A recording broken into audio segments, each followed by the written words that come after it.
Hello, everyone. Hi. I hope everyone is doing well. I hope you've been doing well too. Um, Yes. Happy eclipse. I know, and we're going to get right into it, right? Um, as people are coming in into the chat room, I'd like to go ahead and ring the meditation symbol to clear our energies.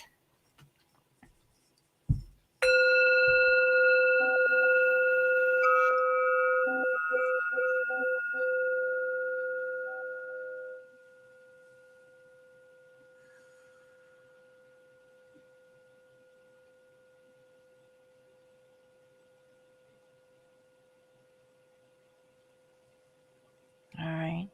So, if there's people here in the chat, can you please let me know if my audio is okay? Because sometimes I feel like it's not.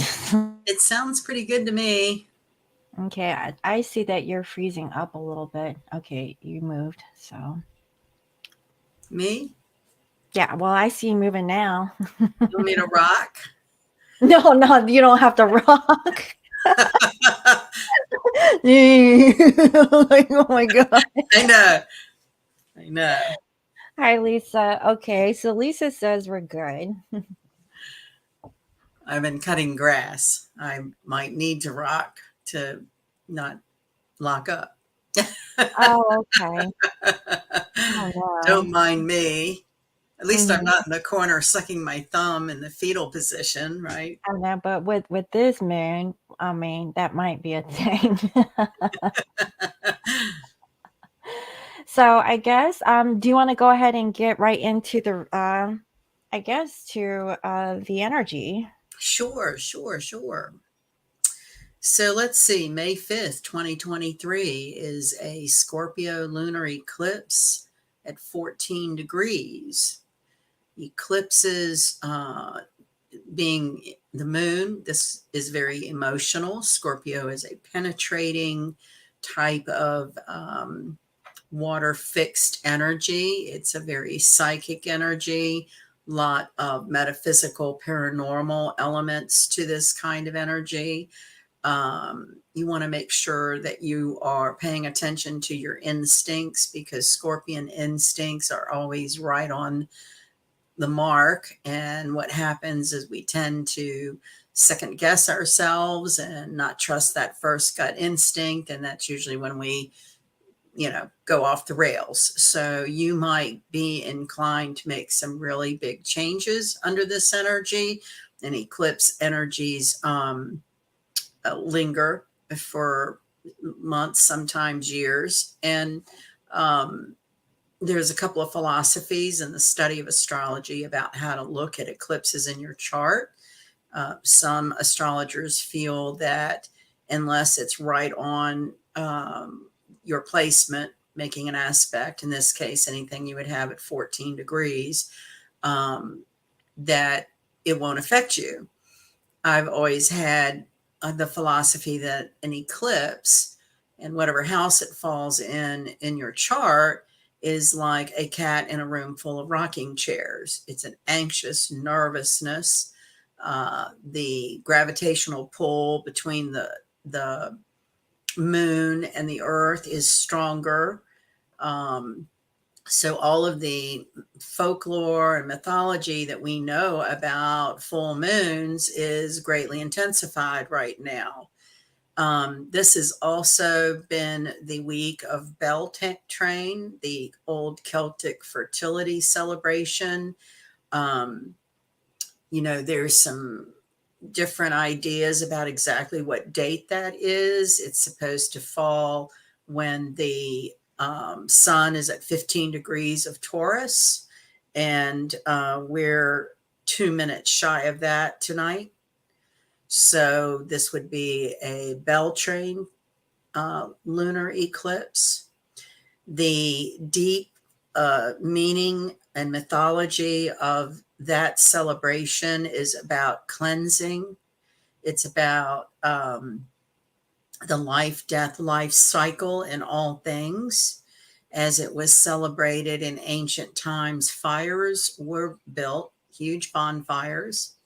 The young generation would jump over the fires and be the first to just be celebrated.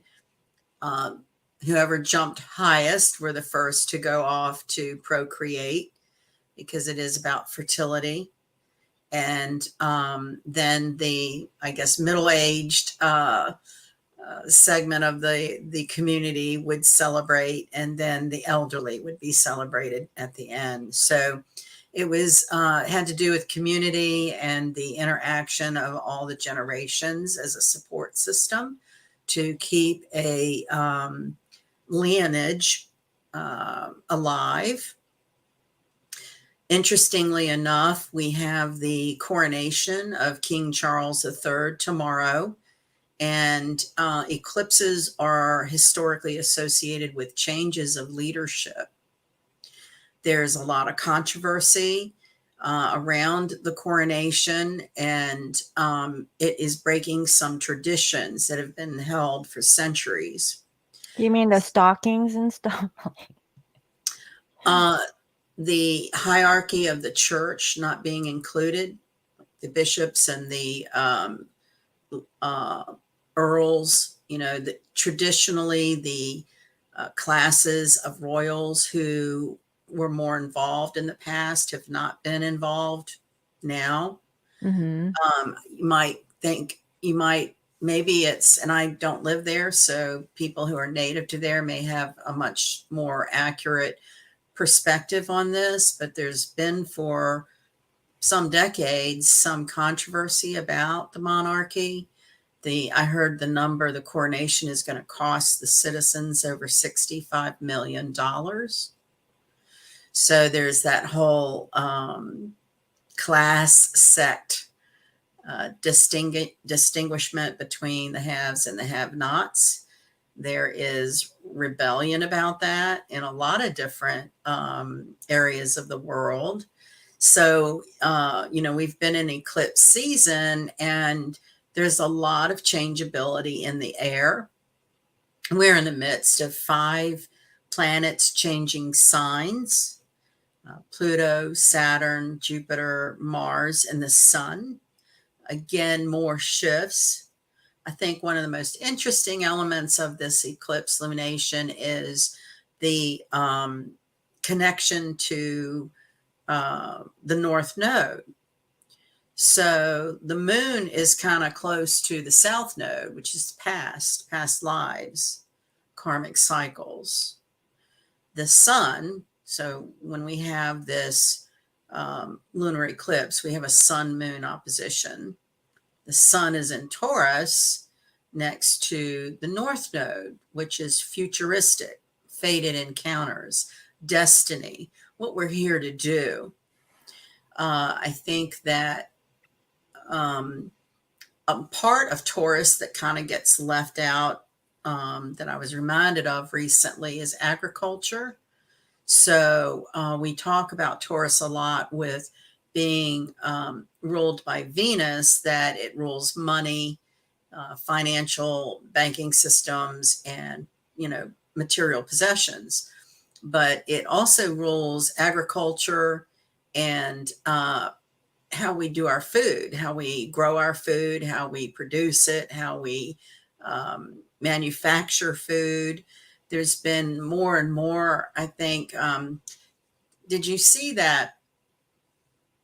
I think I saw it on YouTube, but it was a short little, it might have been on Instagram and then they put it on YouTube, but it was a short little film with 2 bottles of ketchup. And the ketchup that was made in Canada is like real straightforward, tomato, sugar, water. And when they showed the label for the ketchup produced in the United States, it had a whole litany of foreign chemicals and, things you can't even pronounce.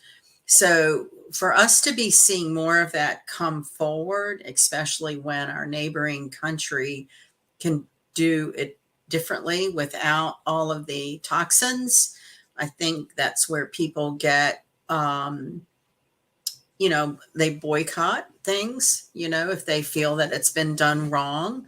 Yeah, so I can like share a story. So recently I went to the Asian market looking for snacks, and I was looking at the labels, and I kid you not, everything down the snack aisle, with the exception of a few, okay, that I looked at, had the label like, in the state of California, this product, causes cancer and stuff like that. oh, great. Yeah, and it's a particular chemical, acetamolified, or I don't know, it's something Mhm. like that.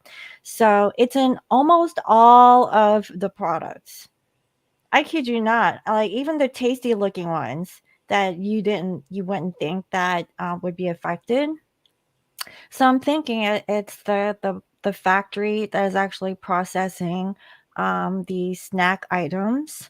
Um, they're pumping stuff in there, and then also, so that my mother and father, they're in Korea right now, so they've noticed my dad lost a lot of weight since he was there, like, and so they've concluded that the food in the United States is different Okay. than the food quality in Korea.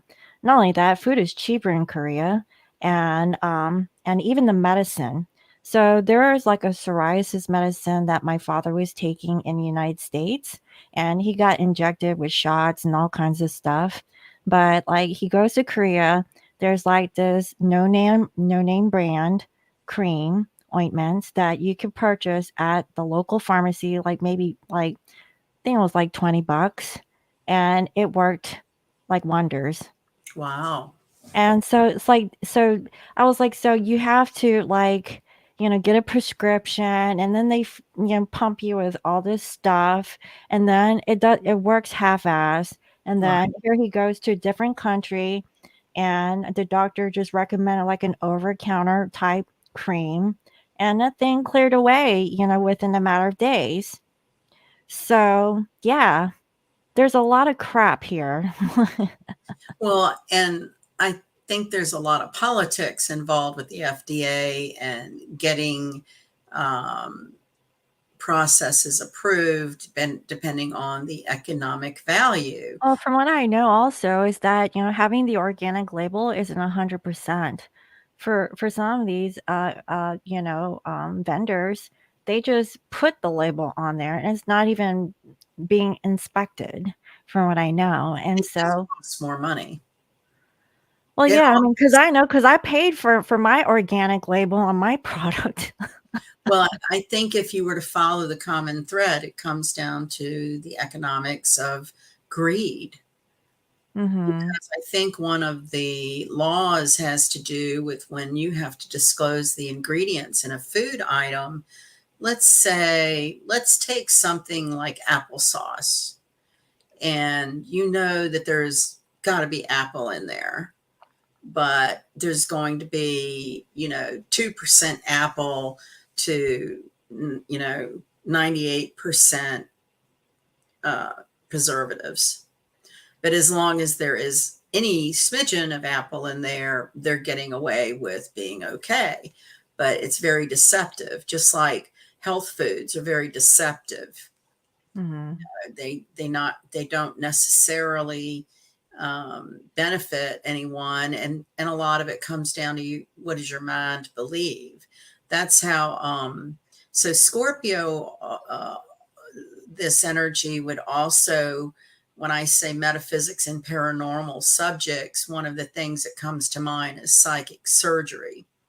And I actually had that done years ago with a shaman who traveled all over the world. And, there are skeptical people who don't believe that. But if you believe it, it does help you. So it has to do with the power of your mind and what you believe. Mhm. And I think so much of illness and dis-ease in the body is connected to what your thoughts manifest. If you Mhm. believe everything the medical community tells you and hang on every word, you'll manifest exactly what they want you to believe. I Mhm. think part of the era that we are in, which are energies that none of us have felt before in our lifetimes. And we really have to go pretty far back into history to see some of the similar cycles. But another common thread would be upheaval, right? So Pluto is the modern ruler of Scorpio. The ancient ruler is Mars. So whatever you look at in terms of energies, Mars or Pluto, they're violent, they revolt, they rebel. And that's what I think you see in a lot of arenas. Um, and another definition might be Saturn and Pisces spiritual awakening of people all across the world, that belief systems and um, moral values being sort of turned inside out to be analyzed, that people are not just blindly accepting Well, what. I think part of the reason is because, they just want to protect themselves and whatever they got going on in their life. And so most times they either shut up and don't want to, stand for themselves, and just pretending like nothing's going on. Maybe it's because, they feel like, them doing their part isn't going to make a difference anyway. Yeah, and it's been kind of a process over the decades through the educational system that as a whole society has been dumbed down, to be dependent on some uh, tyrannical style of leadership. Mhm. And history does repeat itself. And we are in that history of, Uranus tiptoeing in back and forth from Aquarius, that's a total evolution of humanity. So if you go back thousands of years, uh, humanity was more community based, where communities grew their food and helped feed each other and helped birth babies and, natural healing. And so I don't know that we'll ever be that natural because of the technology also that comes along with the internet and Uranus. But another interesting development on the current affairs front this week was a high up executive um, resigning from the artificial intelligence uh, Mhm. production, and that he wants nothing, even though he's been a big leader for years to push its development, he is now abdicating. He does not want to pursue it. He sees uh, a diabolical element to it. Mhm. And so now he's going to change platforms. So that's very Pluto, where someone has analyzed a moral value that they have stood for a long time, really, you know, deeply, and then they take another look at it and change what their moral value is. Um, the typical one for relationships is what is your moral value about monogamy, open relationships, all of those kind of subjects. And we've kind of been through a couple of decades of um, uh, open relationships, and um, people do what they feel like doing in the moment without thinking of any repercussions or consequences. And more and more, I've seen studies come out about the value of monogamy and having one companion. The quality of your sex life is enhanced by developing an emotional bond with your companion. So we really are kind of coming full circle with a whole lot of upheaval that's been going on. I'd say probably since the 80s or 90s, and going into our futuristic, 2025, 2030s. these values will get readdressed, just like the boom in homeschooling, where parents are standing their ground about what they want their children exposed to, what they want as far as curriculum. Uh, oh, is that Luna? Yeah. I didn't think it was one of mine. For a minute, I was like, gosh, did they get out? That sounded kind of close. She's starting early today. She is. So let me go on with what else some of the other planetary uh, mixture is with this. So we've got the moon in Scorpio, and opposite Scorpio is in Taurus. And right now, the planets in the sign of Taurus are Uranus, the Sun, Mercury, and the North Node, with Jupiter really, really close to changing signs from Aries to Taurus. So that opposition has to do with total sudden enlightenment, bringing light to like communication problems, right? We've had Mercury retrograde. Let me see, is it like May 19th that it goes direct? I think it's the 15th. So it is the 15th. It went retrograde at 15, let's see, 15 degrees of Taurus. When it stations, it's at 5, and it doesn't get back to the degree where it went retrograde until June 1st. So we're still going to be in that shadow a little bit for a couple of weeks, which can bring some of that similar energy of delays, redos, the blind spot in our mind where we don't see everything. And so also Vesta is an asteroid that's in Taurus, and it's kind of an interesting correlation between Beltane is about the fires that they would set. Is those fires were kept burning until the equinox in the fall. And there's several different ways different cultures celebrated how those fires were treated. But Vesta goes back to the Vestal virgins who kept the eternal flame burning. So there's this element of our own internal flame, right? If we are a spirit of electricity and water inside a dense body, here in this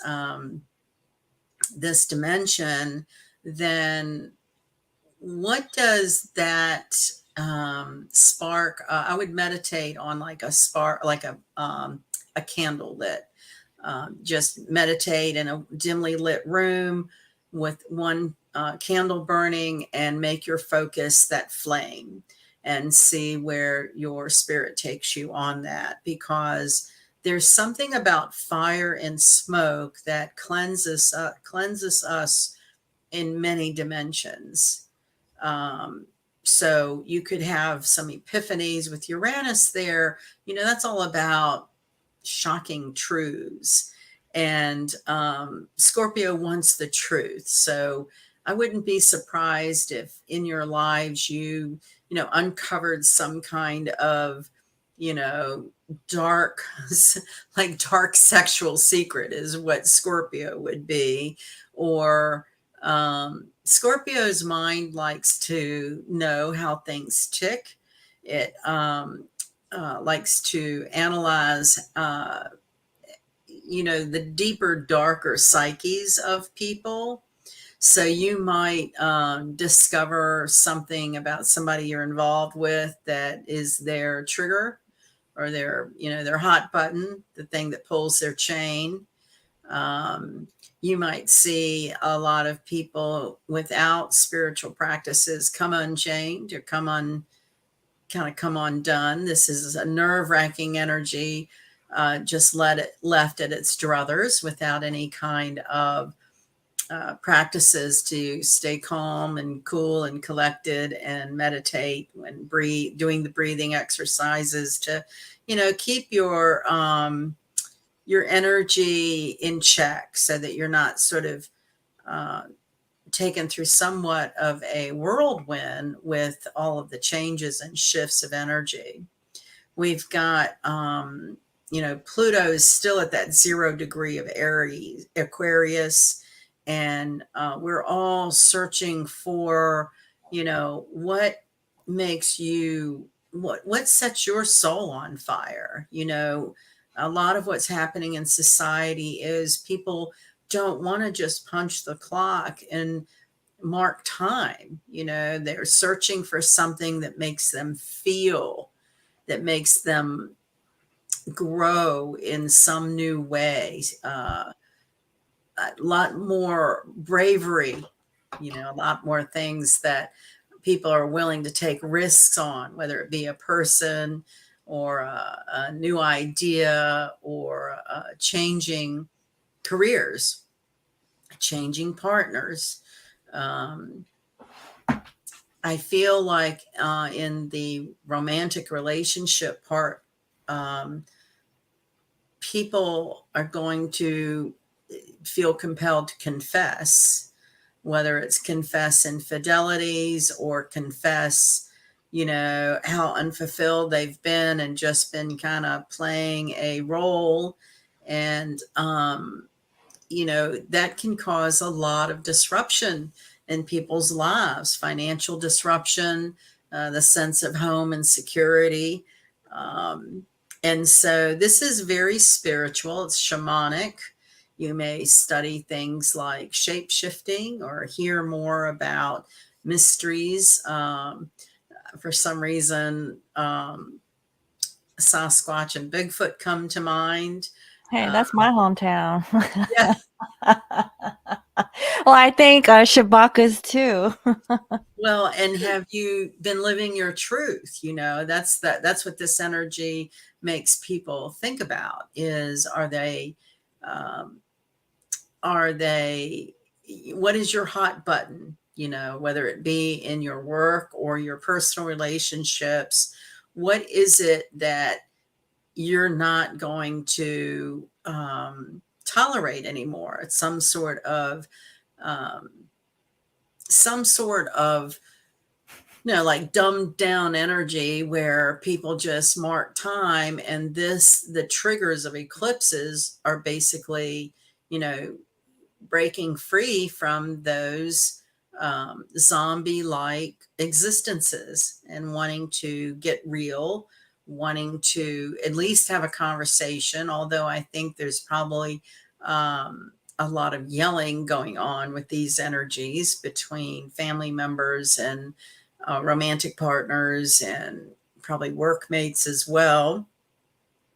Um, Road rage, an increased amount of people pissed off in their cars, um, taking out their frustration in their life on other drivers and strangers. Mm-hmm. Um, so it's really a lot of change and transformation in order to get down to, like the common thread, the bottom line. What is it that all connects us? People might have different opinions about what that is. I would say it is the connection that we are all elements of electricity, light, and water. And if you can find that in the person who you are confronted with, because this is a very confrontational kinds of energy, it's a lot of drawing the line in the sand. Like if you've been putting up with something and just tolerating something or letting it roll off your back, this is the energy where I've had enough now, I'm done, and I'm not going to take being treated like that anymore. So what is that common thread? That's the moral value of respect. So I think that's another common subject matter that you'll hear more people talking about, like in their relationships. Do they feel respected? Are they done not being respected? This has to do with how men and women use each other for financial security. Um, it's too scary to think that you'd have to set up housekeeping and actually, hack out a living on your own because you've been dependent on another person financially a long time. So those kinds of major life decisions, one of the elements that I've seen happening is really, really, really long relationships, like much older people who may have spent 30 years in a marriage. They hit 60 or 70 years old and are like, I've done enough now.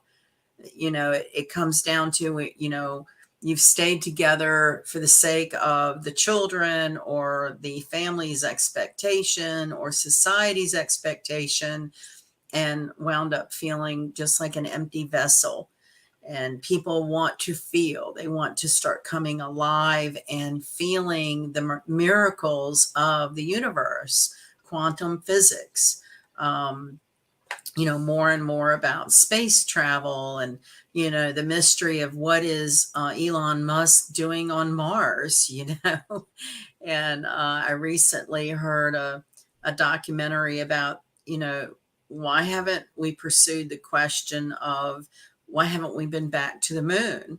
Right. So that was the late 60s. Some of this energy is very familiar to that time in our lives. And uh, one of the documentaries that I saw said that the reason we haven't been back to the moon is because the inhabitants of the moon, uh, you know, basically said, you don't want to come back here. Like it would be detrimental to us to try to explore or uh, encroach on another society's home. So a lot of mystery surrounding that whole NASA just dropped that program. And I think we may, Like, we'll skip moon. Let's go to Mars. yeah. Well, Elon has already sent rockets to Mars. Mm-hmm. And some of the photography that has been taken from satellites on Mars shows indications that it was inhabited at some time with water and a normal atmosphere that could support human life. So these are all mysteries and paranormal subjects that um, we all come together with that in common. We're interested in that kind of thing. We like talking We about. don't like staying on Earth. Like, is that Right, what right. that is? Yeah, we know this isn't all there is that there is, right? I mean, I think that that's fine. It's just there's planets and stuff for every maybe species, or Yeah, like we're not meant to inhabit or invade Mars, because yeah. at this point we're invading. Well, Um with Pluto squaring this eclipse, that is a real sense of coming full circle of, maybe where we've been willing to idly accept some narrative about that or whatever, because there's been a lot of conspiracy theories about that whole project with NASA. And uh, Pluto squaring the eclipse, which would also mean squaring the North Node with the sun. This is faded. These are faded rhythms in our life patterns and life paths that come full circle, come um, like it or not. I think there's some really difficult truths that everyone's trying to deal with. A lot of secrets. Scorpio is very secretive, very good at keeping things deeply buried. An eclipse is, triggering light. So the analogy there of bringing light to secrets is synonymous with this lunation. And when you have, so Jupiter in the next few days moving from uh,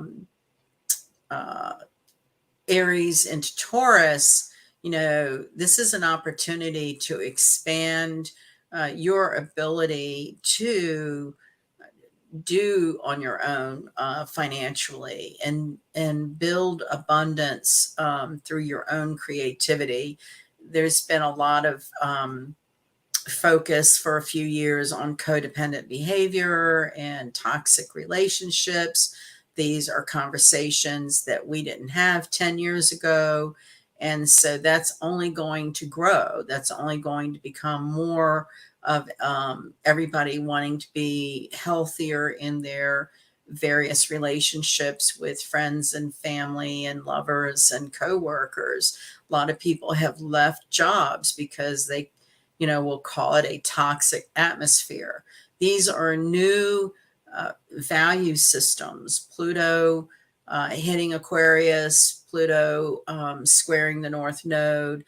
This is people deciding, and this is the third time it's come in my mind, so I guess I need to say it, and I don't think it's going to make a hell of sense to a lot of people, but there was an old Jimmy Stewart movie. It was a black and white movie. I believe it was called The Rear Window. And I think it was like from the 50s. And there's a scene where he's just, or maybe I don't know, maybe it was another Jimmy Stewart movie, but he's the main gist of the movie is, I'm sick and tired and I'm not going to take it anymore. That Hmm. is this lunation.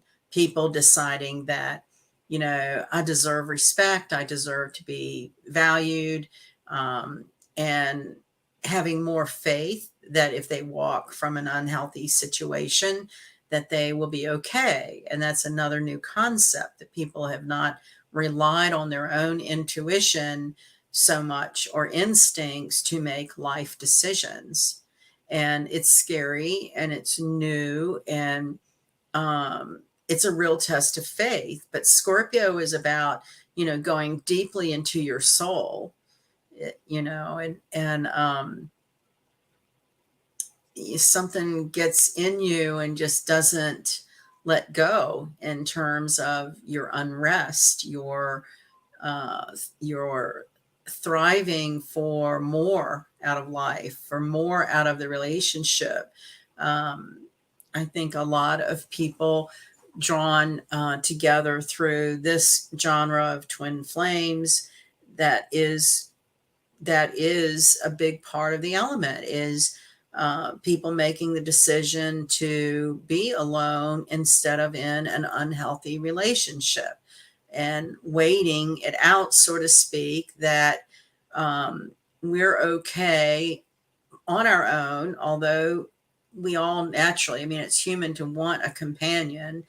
People move in packs. It's not natural to be alone, so to speak, but uh, part of society has just made that line in the sand. I'm willing to wait for the love that is healthy and strong and balanced and true, and not just hook up for the sake of saying I'm hooked up, or because I'm scared to be alone, or that's what I've seen a lot of, is people who have never really been alone in their life. Situations have happened where they are alone in their life, and they're going through challenging emotional times. And so uh, um, it's a real interesting time for growing pains and spiritual growth, and testing those spiritual tools that you read about and study about. And these are the times where the metal hits the road, so to speak, and you get your chance to, um, see how far you've come with your intuition and using it. And it's hard because it's new, it's a different feel. So we're getting having our training wheels removed, right? Hmm. And so been a little shaky this year. Starting off, we've had a lot of different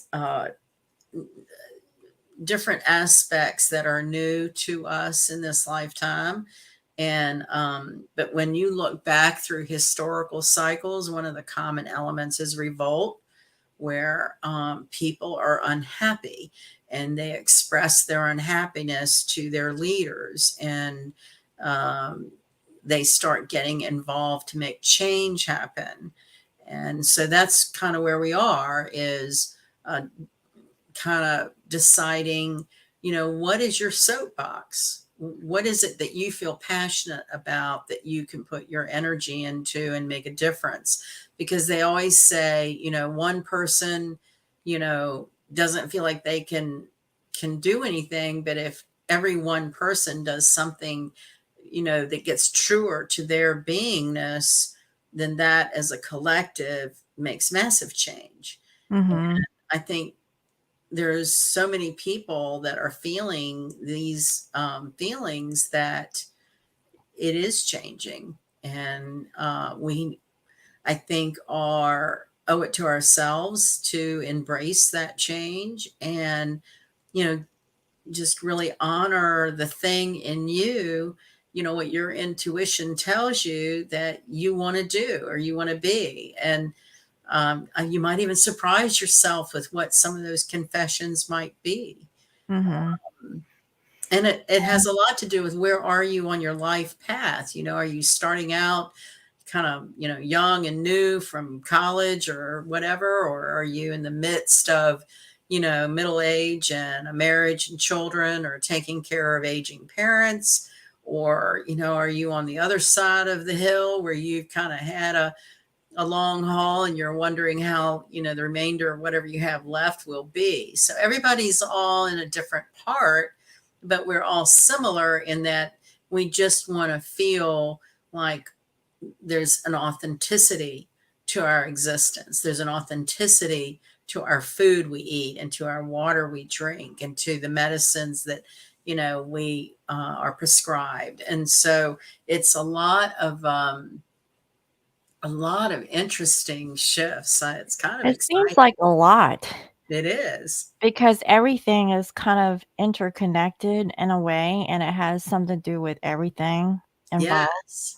The And past meets the future. yeah, Kind and it's not one specific thing to really focus on, it's everything, Yeah, and I it feel is. that that's where the chaotic, energy comes in. It's because you can't, like, really focus on one specific thing because it's X, Y, and Z, and so how do you navigate, you know, these energies to really make some sense out of it? And, I really feel like for this week, through my tarot readings, it's about, like, thinking about, like, where are you at right now? Are Yeah. you happy? And if not, what can you do to change? And, are you being honest with yourself, or are you just putting up with, just being the same old thing, Well, you know? you're right tuned in to what this lunation is saying. We Okay. have Mars in Cancer, which is very much, laying down the chip on your shoulder, Mhm. stop making the excuse for why things are the way they are, and go out and Do something about make, it. make a difference. And then Venus in Gemini.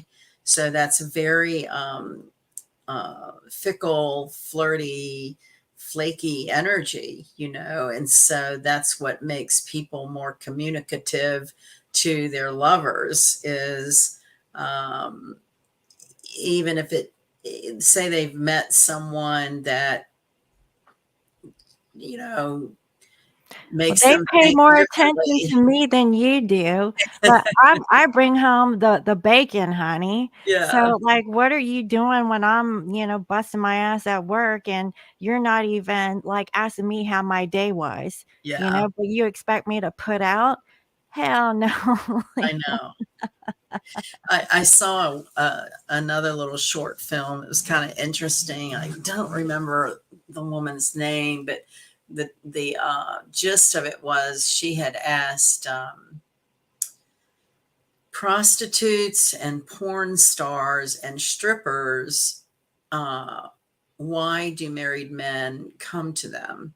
Like, what is it that the married man in his relationship is not getting, and why do they seek out going to strip bars or paying prostitutes or watching porn? Because one of the most prevalent addictions that I think we'll see even more and more on is how many people are addicted to watching porn.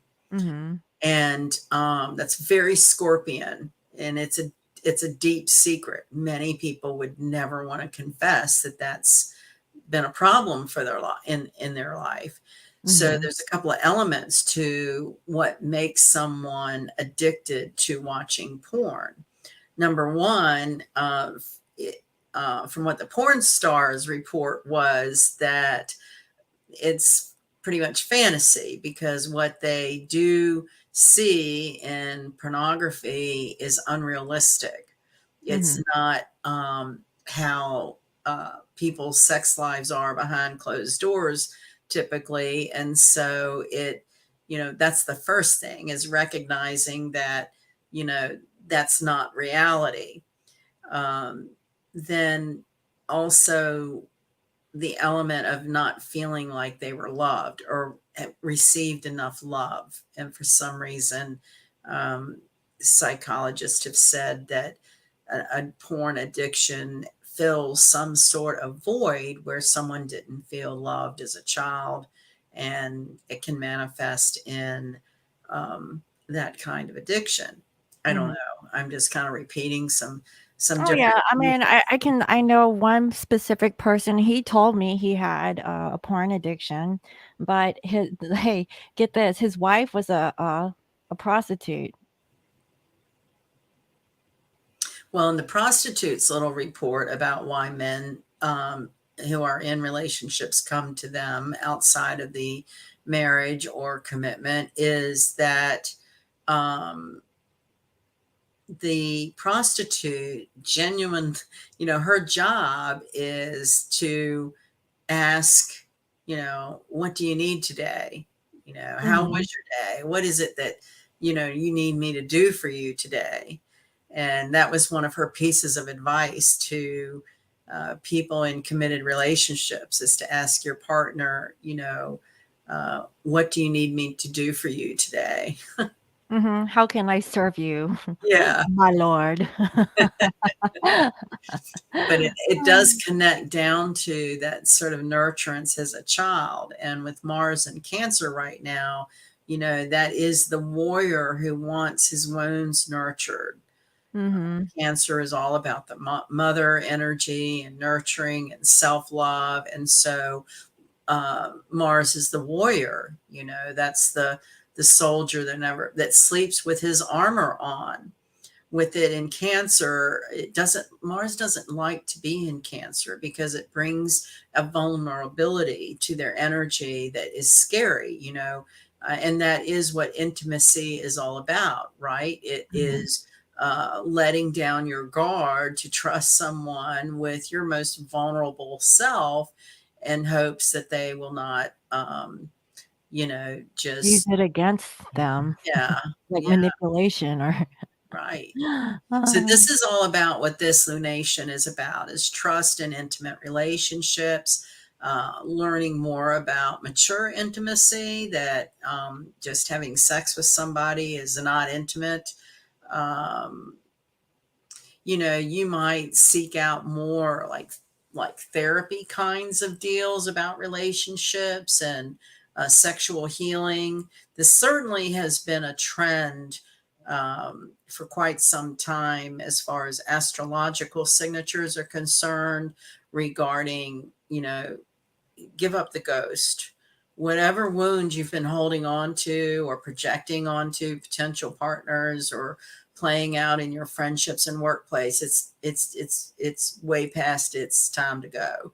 And mhm. eclipses do tend to uh, help let us go of bad habits, and um, at least be more conscious of. And where I'm thinking now with Taurus is dietary habits, like at least being more conscious of, if you're going to eat that piece of candy or whatever, that that it's not what you should be doing, and at least make some acknowledgement of the ingredients in this are probably not the healthiest thing to make the cells in my body thrive and feel good. But there's an emotional part of, um, you know, I remember a lot. I think it probably was when my mom died that, you reflect about like all your memories as a child with your mom after she's passed. And one of the things that, I mean, to this day, it's really weird, but when I was really small and she would take me to the grocery store with her, the first thing she would do is put a Twinkie in my lap, and I would play with and eat that Twinkie, while we shopped. It kept me quiet, and she would check out the empty wrapper at the checkout. To this day, as old as I am, when I'm feeling really puny and emotionally hurt, I think about wanting a Twinkie, and they're horrible. I mean, I have tried them, and they don't taste anything like I remember them. I like the strawberry filled Twinkie when they had them. Yeah. Mhm. That kind of emotional connection, right? This is kind of Mhm. where we are with, analyzing deep thoughts. Scorpio, it penetrates our deepest behind the dark veil in our minds and subconscious. And, you know, being, like you said, being honest with ourselves about, a lot of what we do to ourselves, whether it's taking that wound and projecting it onto someone to keep them away from us. There's a myriad of reasons why there are behaviors what they are. And certainly May is the pivotal month of the year for shifts and changes.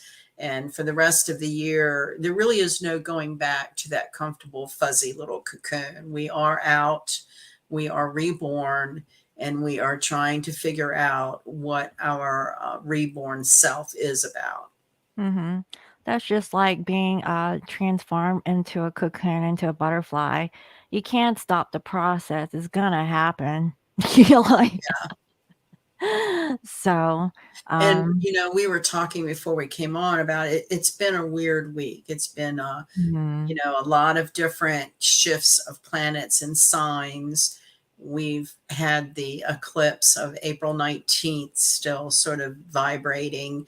And I am not at all a drinker. I've never really been a drinker. I've maybe been a casual, social, have something in my hand to just because I'm around a group of people that do or something.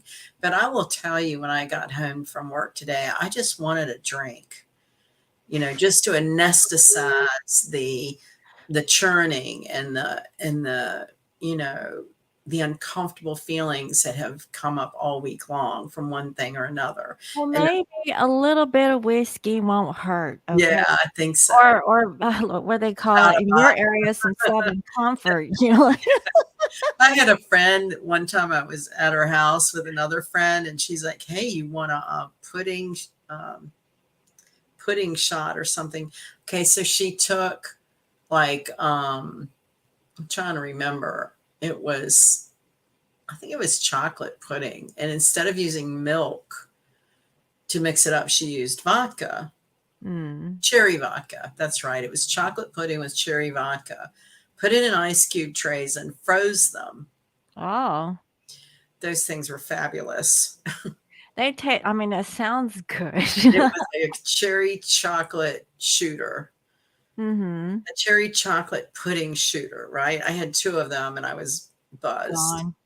Yeah, and Mhm. here's how I am. So I bought the cherry vodka. It's never been opened. This was years ago. And but I haven't in case I ever get so inclined to make them, I guess. But yeah, I'll think I want to do something like that, but never have really the desire to carry it through. It was a social situation with a few women sitting around, and we did we did some, I've heard of jello shooters, but I had never done pudding shooters. They were pretty good. Mhm, that sounds good. So I Yeah. guess my point is this energy, it kind of, it makes your nerves a little wrought. Like No, like, right now, as I'm sitting here, I feel like I can't sit still. I don't know what it is. I don't know if my breathing's off or like I had a pastry before we got on. I need a pee, all kinds of stuff. Like I don't know what this energy is, and I can't figure it out. Like I don't know. Well, So, we need to excuse you to take care of that. It's well, okay. guys, FYI, if you just see Sunny, that means I took care of business. Okay. Well, I'm just about, if you go to my blog, lionmountainhealing.com, do have there posted a Scorpio lunar eclipse. Goes into more detail about the different aspects of the energy. And it really is about your psychic faculty, things that if you're a person that really thrives on common sense, this is going to be more difficult because this is more of an ethereal kind of energy where you need to go on your feeling and go on your gut instinct.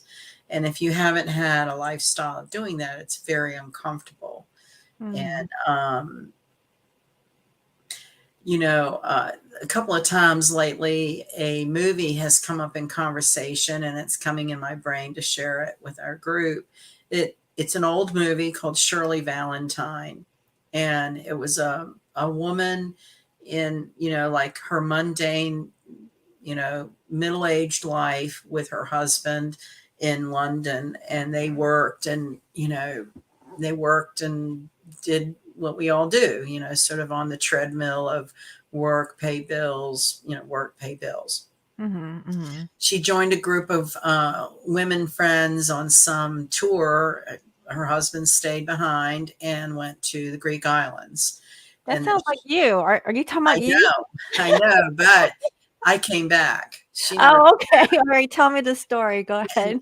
and the whole thing was she followed her gut instinct. Once she spent a couple of So she weeks there. left her husband? I'm sorry. Well, yeah, you all will probably never go try to find this movie and watch it. Also, I'll tell you, but her husband ended up joining her. Oh, It was he hard for went. him to, my point is she got there and she went straight on her instincts, like where she had like a corporate office job, very mundane existence in a busy, busy city.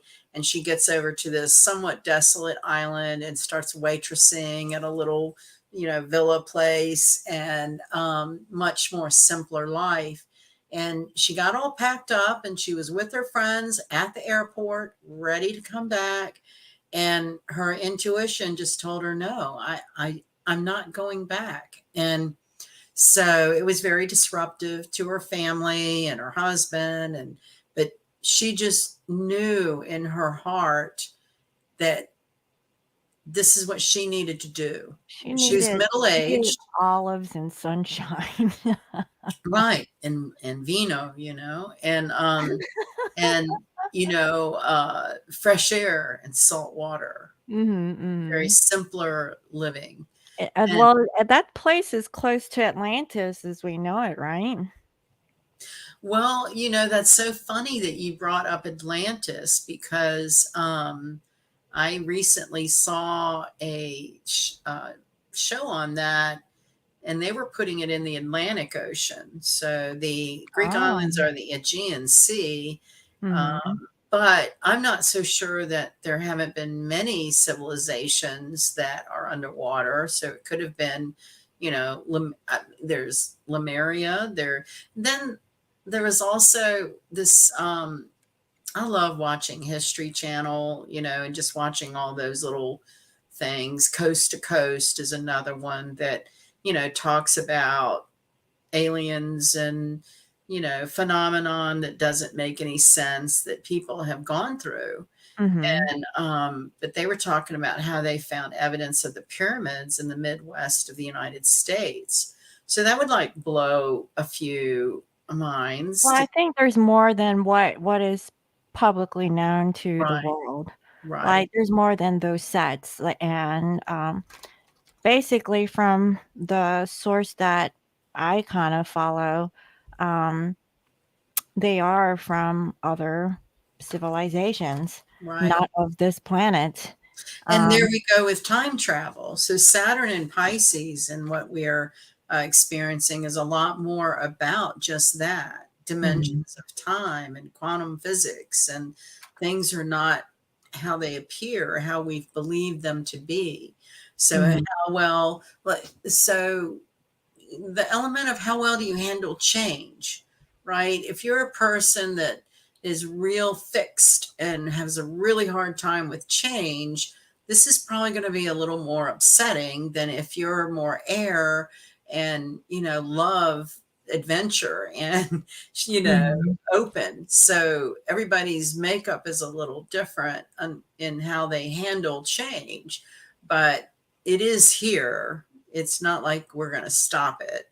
So I think we all need to really like brush up on our tools for um, quantum physics, breathing.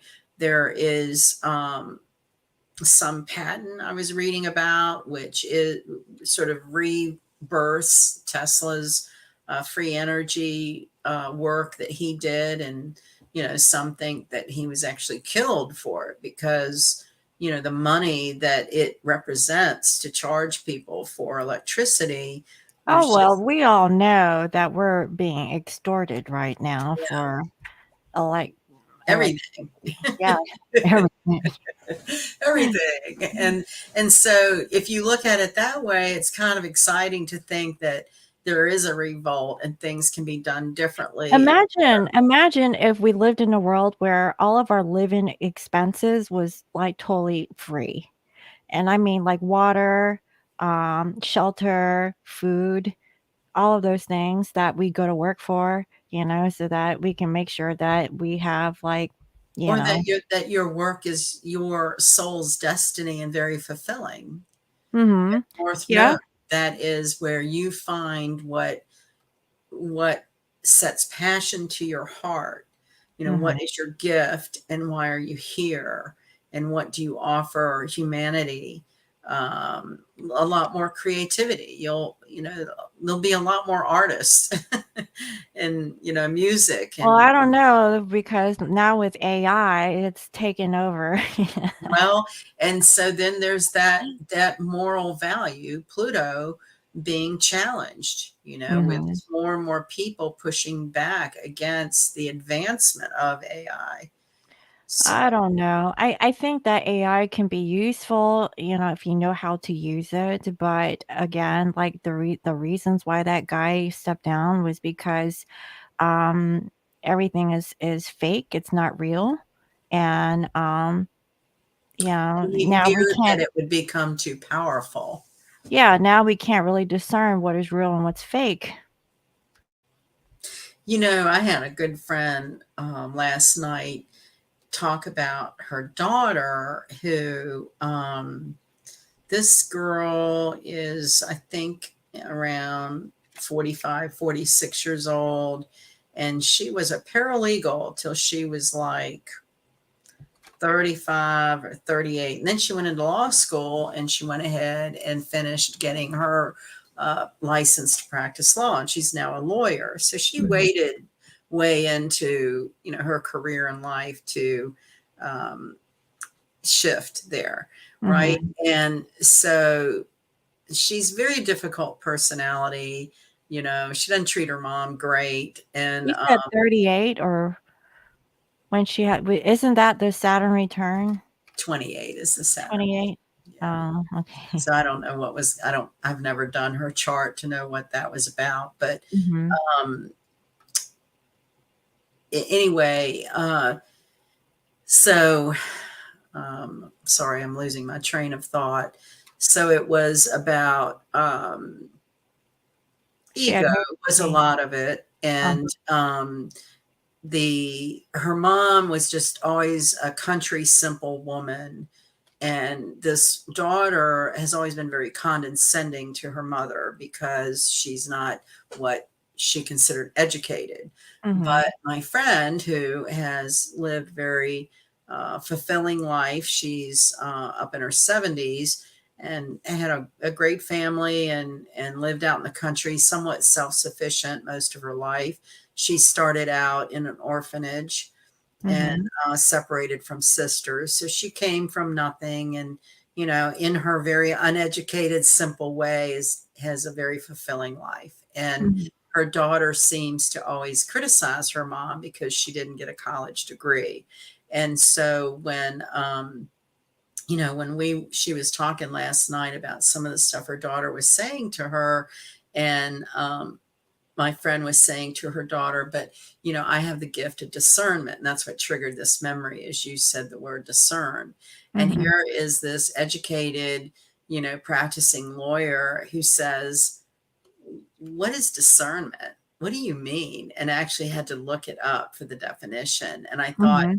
that really is a big statement on a lot going on in our world, is that concept of common sense and discernment and thinking for yourself. And certainly a Scorpio lunar eclipse asks you and begs you to listen to yourself, listen to your gut, listen to your instinct, and it's right on the money. Even if, say, it's some crazy idea, like you take a trip and then you decide to live wherever you took a trip to. If Mm-hmm. your gut instinct is that, then these are the days where that's what we all need to be paying attention to. Is Mm. Our intuition. Yes, definitely. That's the Yeah. bottom line message, is coming into your truth, coming full circle, stepping back and analyzing what your moral values have been, and are they in sync with what your heart's desire is. Um, this is, I think, the typical, most simplistic explanation is if people have been involved in extramarital affairs, somehow recognize that's really not fulfilling, and do something about their behavior. Mm-hmm. It could go the opposite too. Someone who's always said they would never, ever, ever, ever have an extramarital affair, and the next thing they discover that they're in love with someone and having an affair. So it can go either way. But my point is that whatever soapbox you have held dear on some moral value for a long time is under analysis, focus, uh, being turned around and looked at different ways. And it's individual for everyone. And none of us are here to judge another person for whatever that is. Well, hopefully we can get through these energies, because the final eclipse in this whole trio session is, I think that one is back in Aries, right? Well, there's something really interesting that I'm having a hard time deciphering, because I have found in some older periodicals that May 19th is a Taurus Aries solar eclipse. But you're not seeing that the way you always see, people come out and talk about whatever the next lunation is. Mm-hmm. When I look in the ephemeris, Mm-hmm. it's not noted. So there's some kind of weird contradiction about May 19th. And I'm still kind of trying to figure out what is going on with Is with that that. where this energy leads up to? Like, what Yeah, is real and what isn't, you know? exactly. And that's so appropriate. Mm-hmm. So, and it also goes to show you, like in the study of astrology, there are different systems. It Mm-hmm. has to do with what mathematician came up with what formulas to tabulate the speeds of planets to place them. It has to do with how we've kept time over thousands of years. There's been some talk about how we will reset time. So it's really weird. And for now, all I can say is I know we have a new moon um, on the 19th, and I believe it's in Taurus. Okay, And if you were in another part of the world, it would be Aries. Taurus. So it's just so strange. It's so strange. So, Maybe it's like a portal. well, and two, these two eclipses that we've had so far in April and May, um, have been very intense. Mhm. And the cycles that they've triggered from 20 years ago, because that's seems to be a something of common thread, is things from 20 years ago that we were dealing with are presenting themselves in some way now. It sure is. It's really weird. It's And like going through like a time portal thing, you it know? is. It is. And it's also kind of reaffirming that whole gut instinct. Mhm. And so, people who are a lot of earth in their chart, um, with little water or air, they are not as affected by lunations. So it's going to be the psychic water energies that are much more sensitive to astrological placements. Mhm. So that's another thing too, is there will always be people who seemingly never seem affected by what planets are doing. There's sort of different degrees on that spectrum, because there's people who hang on living their life by uh, placements. So I think we're supposed, another thing that is the lesson of Scorpio, because it's an extreme energy, is to learn moderation. And that's where it comes down to trusting your gut, because you're not too extreme going on any kind of um, theory or belief system, but just somewhere in Oh, the middle of the road. yeah, I just did that because I was telling you about my sweetgrass, Oh, right? right. Yeah. You know, like I talked to both people that I was talking to today, and I really wanted to just go for it, but I said, "You know what? This is just one of those times where I just needed to sit back and Yeah. really take it slow this time." You And I know? think that's good advice for this weekend with this lunation, because there'll be a lot of energy around us that uh,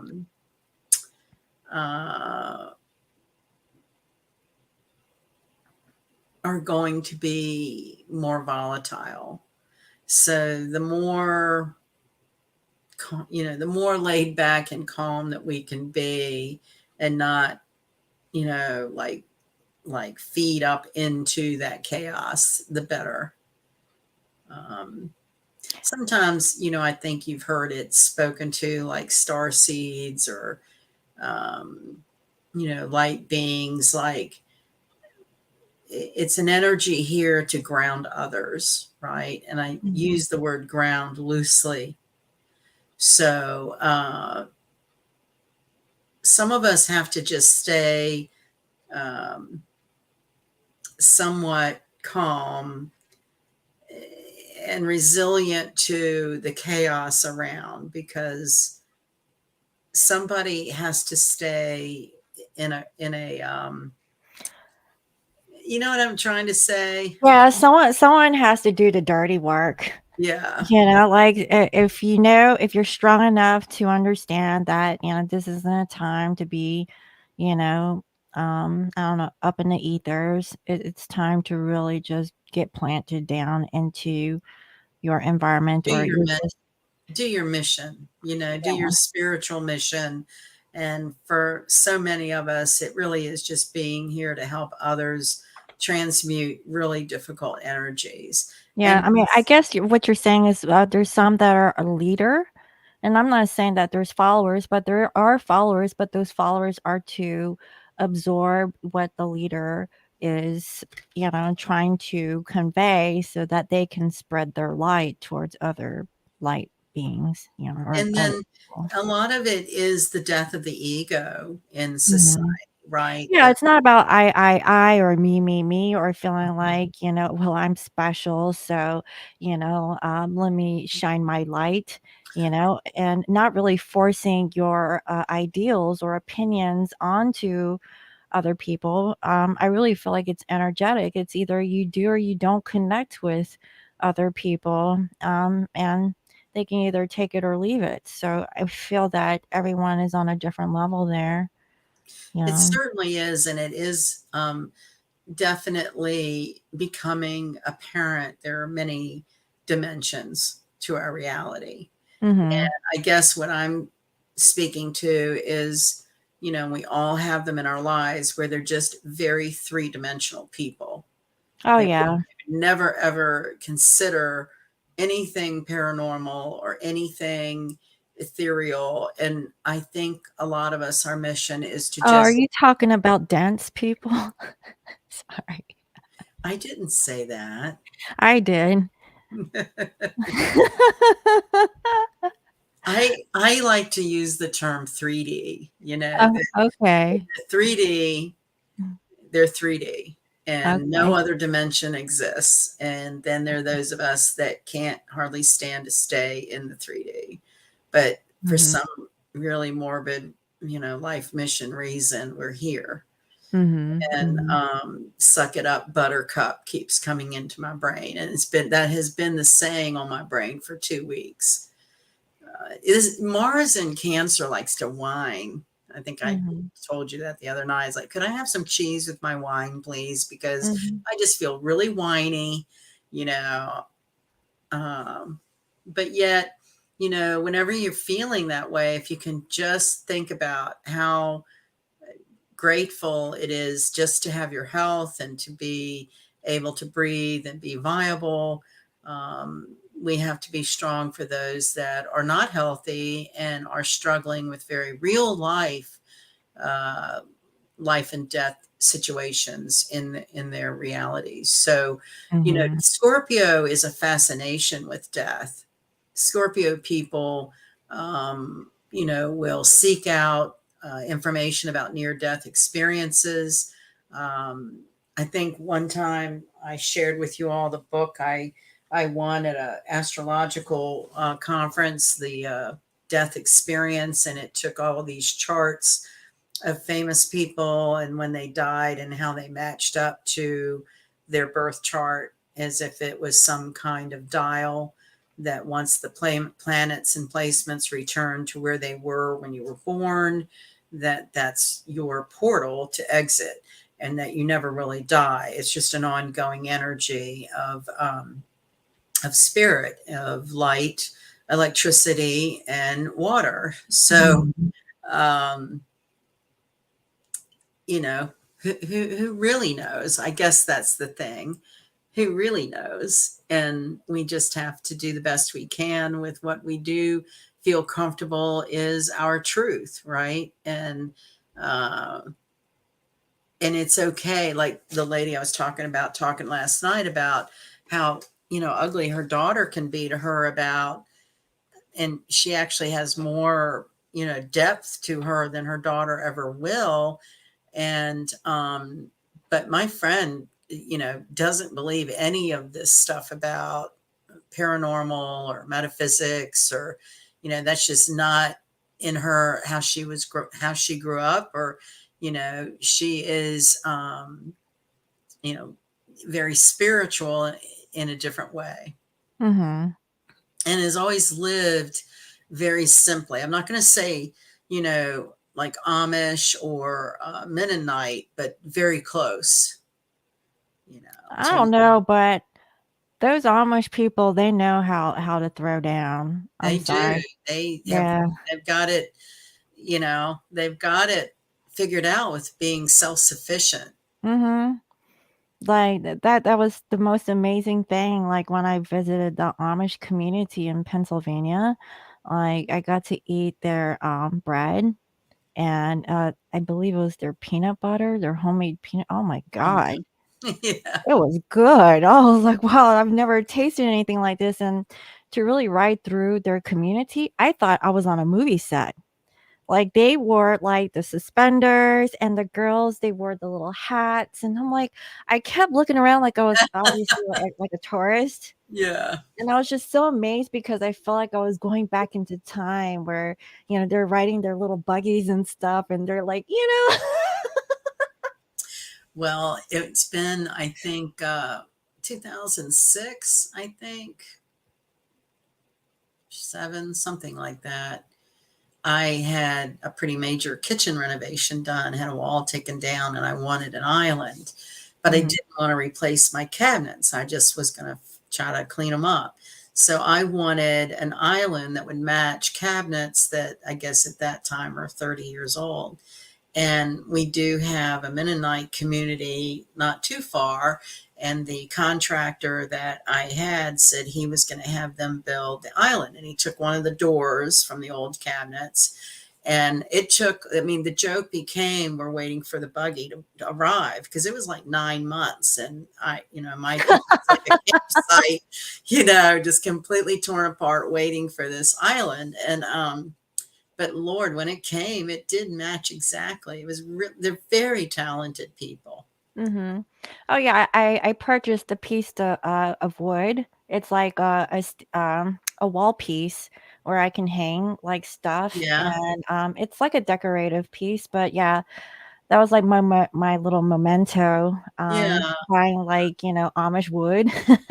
There is a Mennonite grocery store, I think about an hour away. I do make trips out there. In fact, the friend I was talking about last night, she lives way out in the country, and she's who took me there. And I love going there because you can buy their homemade breads, and everything is homemade. All of their herbs and spices and staples for your pantry. Um, the amount of the little bit of money they charge, it's just amazing how they do so well. And they have like a counter where you can order sandwiches while you're there, and they make goods like aprons and dish towels. And but You the know what thing was really neat? When I went there, they were actually going into Target. Well, what I was getting ready to say is they have modernized because they're fully Mhm. automated to take your charge cards, and they have cash registers. So they have started using electricity, you know. Yeah. Yeah. Well, yeah. So, but they still hold on to, as much of their culture as they can. Right, yeah, I've seen it, and, it's just amazing how they're still doing it to this day. I know. And So, they're always happy. well, for the most part, the Yeah. lady that I purchased the bread from, she looked tired, Yeah. but she was very nice, and, she had her 2 daughters in the buggy with her, and she was just making her rounds. Yeah. So, yeah, but for the most part, it was nice, but I can tell you, it smells like cow manure Oh, there. yeah. It Yeah. was really strong. I was like, Now, one "Ugh." of the lessons in humanity that we can learn from their culture, one of their still existing um, community things is they do all help each other build each other's homes. Mhm. It's not like you have your land and you build your home. It's like the community comes together and builds what you need, and then they go to the next person's plot of land to put the barn up or whatever they need. They really do come together as a community to help every family in the community. And I Mhm. think that's what we're going to see more and more as Pluto gets into Aquarius, more into 2024, is that concept of hubs in communities helping the community. One of the things, and I hope I don't offend anybody by saying this, but I, wouldn't be complete if I didn't offend somebody. One Disclaimer. of the things, yeah, disclaimer. One of the things that has really made me raw at times is, like the organized religions in a community will browbeat, neighbors and members of the church and everything to put money together to send 8,000 miles away, when right in their own neighborhood they have people living on the street who don't have food. Mhm. There's a community near me where at one time there were hundreds of homeless high school seniors. It was a Oh, very wow. difficult a neighborhood, broken homes and kids in high school living on the street.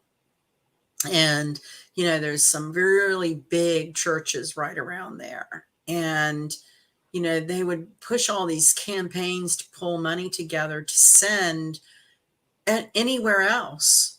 But right under their nose, these kids needed help. And there was a more progressive church community that did ultimately start helping to raise funds to get these kids in homes and at least give them hotel rooms and give them shelter and food to help them get through high school, find them jobs. So there are some community based things that do good, but I guess as a whole, when you start looking at these big money making, large, um, organized,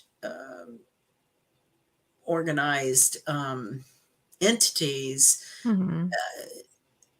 it's just a disconnect. There's a disconnect about, Well, what. that's why I just stopped going to church, because I couldn't handle it, and with my religious affiliation, I've spent my tithes over the years, and Yeah, I still didn't feel like I got anything out of it, and the only thing I had was connection a direct connection to God, yeah, and no amount of money, that I contributed didn't really match up to that connection, when I was trying to do my good deed, to help someone, for the goodness of my heart, even as a younger person.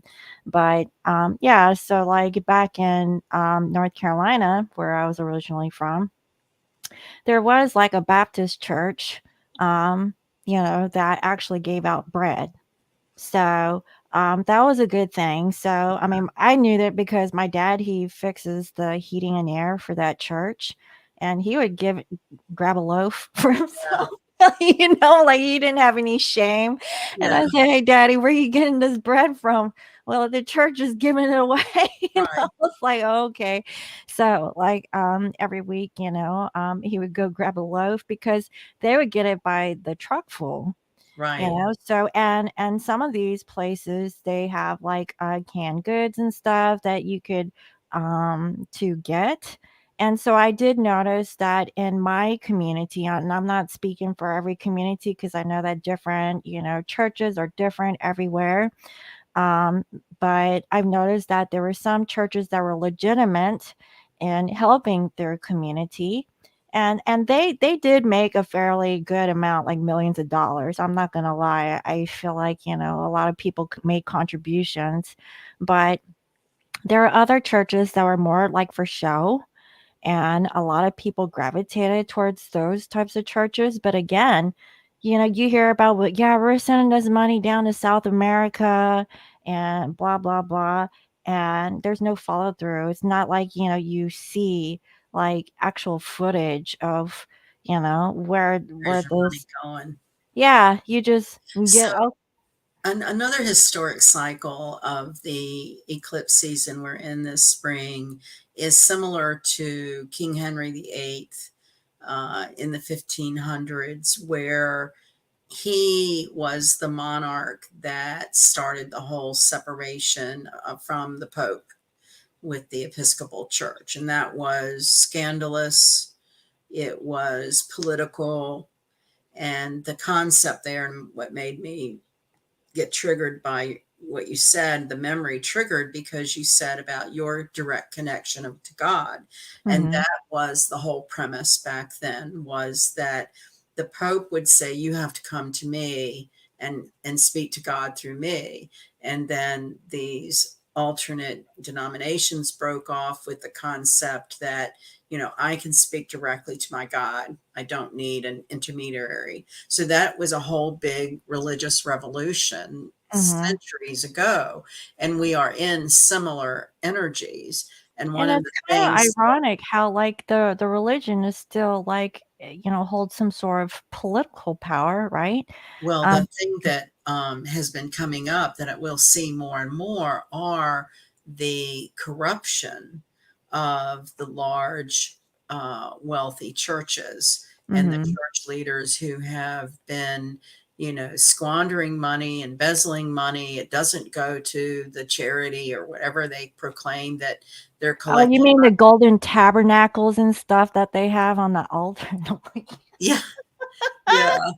Well, that guy, Joel Osteen, they found some plumber did work at his home and found like $600,000 hidden in his wall.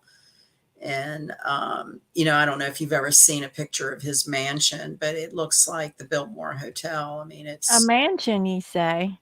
it's like a complex.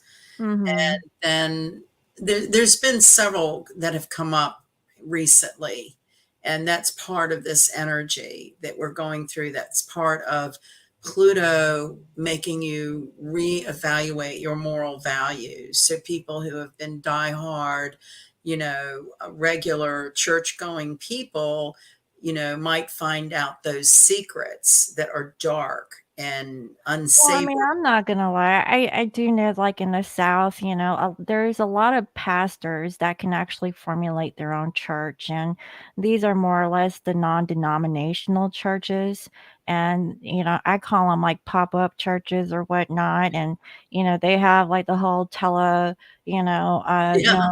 prompter thing, and Healing on yeah, hands. healing and, like, singing and praising and all this and that, and I know some of them they mean well, that they sincerely feel that they're doing good, but there are few that are suspect, right?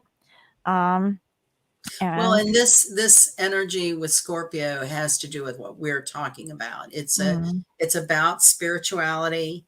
It's about, what are your connections to your divine order, your highest good, whatever those spiritual terms are for you in your life. That is the fact that we're talking about that is indicative of this energy. And I think that it will probably get, more and more intense with secrets coming out about large church leaders and money and a restructuring of many of those organizations. mhm. Well, good. Because there was also some push politically about not allowing churches to file as nonprofits because they do indeed, some of them make millions of dollars. Mhm. Yeah, and where do they push the money to? Right. Big mansions.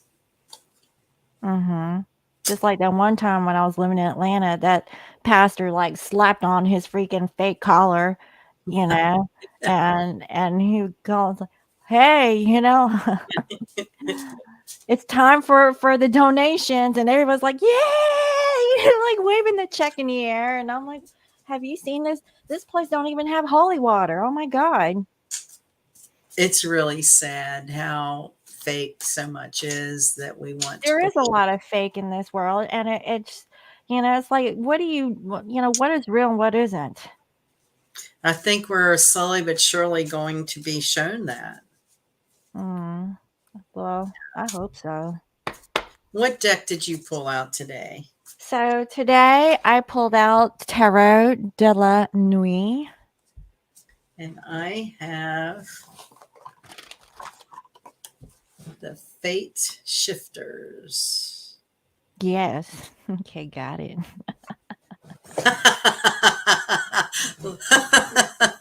Little inside joke there, gang.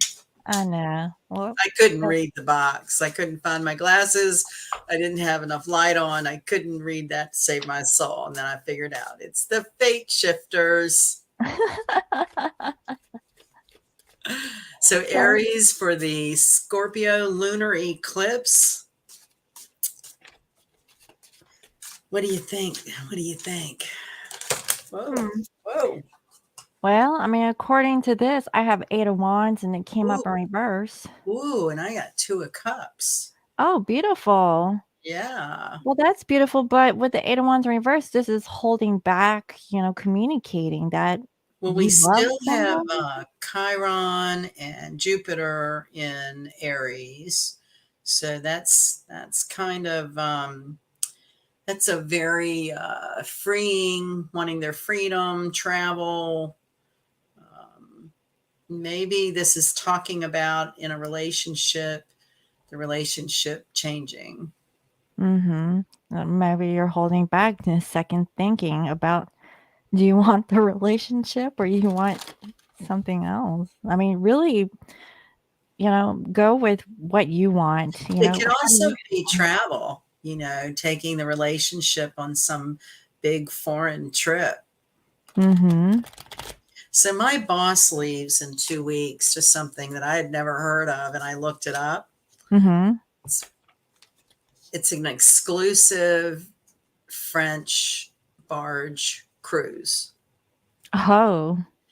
Total passenger, 6 people for the crew. What? And if you go on YouTube and you just search French barge cruises, I mean, Um, it's like luxury, like, oh my God, I couldn't believe it because so that's a big splurge. huge, huge. They start So he and his wife maybe are two going. other couples, her sisters with their husbands, the six of Oh, so they have the whole boat. right to themselves. Shit. Well, how much does that cost? Well, on the little travel thing I saw, they start at 50,000. So he forked over a half a like quarter million maybe to. That would be 50,000 for the 6 people, Oh, okay. I was about to say shit. which is I need still. a boat business. But I tell you, if you knew him, he's the most like quiet, unassuming person, and I'm like, you're going where, what, and everybody, and he's gone for over a couple of weeks, and everybody's like, that just this like just everybody's so surprised. But he did a huge project in the last year that I think afforded him quite the reward. Vacation. Yeah. Well, good for him. Yes, I'll be without him for a couple of weeks, so I'm okay with that. Oh, well, I mean, yeah. So just as long Yeah. as things are good Yeah. in the workplace. Yeah. So that is what I meant about taking your relationship on, Jupiter or Chiron brings in the foreign travel. Mhm. Mhm. So taking a trip that's, out of your country and, with your loved one might be what Aries, you might just look into it or actually plan it or go on it, any of that. Mhm. Or maybe there was a plan and it fell through. Yeah. Yeah, that wouldn't be great. Probably don't get refunded your money. I would get pissed. I was like, yeah, we're in Mercury retrograde. I should have known better. Like, They're going to Paris too. And it's like, I don't know if anyone in our chat is in Paris, but there's all kinds of contradictory reports about what's happening in Paris. I've heard that there in certain countries that travel was being limited. Well, I looked into Paris and it said at the current time there were no travel restrictions, but to keep posted. Oh, okay. But they've been him and his family. They have been. He said like 14 or 15 times to France. It's their favorite place to go. Oh, okay. Mm, good for him. Yeah. Like, I said I've always wanted to go there, and he says put it on your list. And in my head, I'm like, I will never go there. I know. I mean, I would go there if I had like a friend or, or a lover to, usually it's a place for lovers, is my thing. I always wanted to go there as a teenager because that was like an artistic Yeah. center, and there's museums and, Right. and And wine. cafes. And, yeah. These barge cruises like stop at wineries and you do tastings and But now that I'm older, I feel that I don't know, my likes have changed, like it's not that glamorous to me. It'd be nice to go, but it's not like I'm actually more interested in going to other places, you know. I am glad that I traveled a lot when I was young. I Mhm. I'm more of a homebody now, Mhm. especially with dogs. See, I want to travel more, but then it's like I want to travel with somebody. And Yeah. my kids aren't it. They don't Yeah. want well, Ethan, he likes to travel, but my older son, he likes to stay home, which Yeah. is okay. So, but anyway, let's move He on. could stay home and watch Luna. Yeah, he could. Yeah. Yeah. But Luna would like to go. I like to take her out. Yeah. So, I took some dogs once to the Outer Banks, and it was so miserable because when they'd go in the sand, those little sand burrs would get in between their toes, and they oh, just hated going. I was felt so bad for them, and it was real windy on the beach, so they were, you know, so it wasn't like how you imagined. no, it Like, wasn't. It was a difficult trip for sure. uh, so next we have Taurus. Taurus. Yeah. So this eclipse is opposite the Taurus sun. So for a Taurian, you could be looking at separations Mm-hmm. and changes. Um, Definitely changes with financial and possessions. That doesn't necessarily mean bad, so don't take me the wrong way. It just means change. Mm-hmm. Well, I had two cards that popped up here. Ooh, I have the devil. Oh, geez. Yeah. Well, I guess this is about making a decision if you want to open up, either apologize or just be open with your feelings. But are you like playing with the devil here? Like, what do you want? I think this is definitely for Taurians like coming to secrets. Yeah, Some I feel like Taurus, you have options. You have two people, two things going on for you. I think you and have a good. typically the devil is about bondage, right? So maybe this is breaking the bonds to explore something, some other new I was about to say kinky. Yeah, fated encounter. maybe Taurus, y'all need some good lovins or Yeah. something. North Node kind of snuggled up next to the Taurus sun would be fated encounters. It is a Friday night. I mean, maybe you're gonna find you a Capricorn that might, you know, I don't know, try to. I was thinking about whips and chains, like, come here, and Taurus like, okay, feed me some wine. Yeah. Yeah. Taurus likes wine and sensual music. Yeah, put on the music and Some drink. Barry Yeah, White. yeah, Listen to Barry White. not for a while. Yeah. That's So what next, Taurus reminds me of, that velvety, deep, sexy voice mm-hmm, mm-hmm. doing sexy things. Yeah. So I really feel like Very Taurus. boring. Um, yeah, you have like some secrets, right? Care to share? No. Well, I already have Gemini, and Venus is in Gemini right now. Mm-hmm. I got the Oh. little Ram Aries. She looks like a little vixen, doesn't she, with the bow on her butt? Mm-hmm. Trying to get some attention. And I have here Ace of Swords in reverse. So I don't know. I think Gemini might have some compulsive inclinations under the eclipse energy. Mm-hmm. They You're might be not a little, speaking the truth that you want a little booty.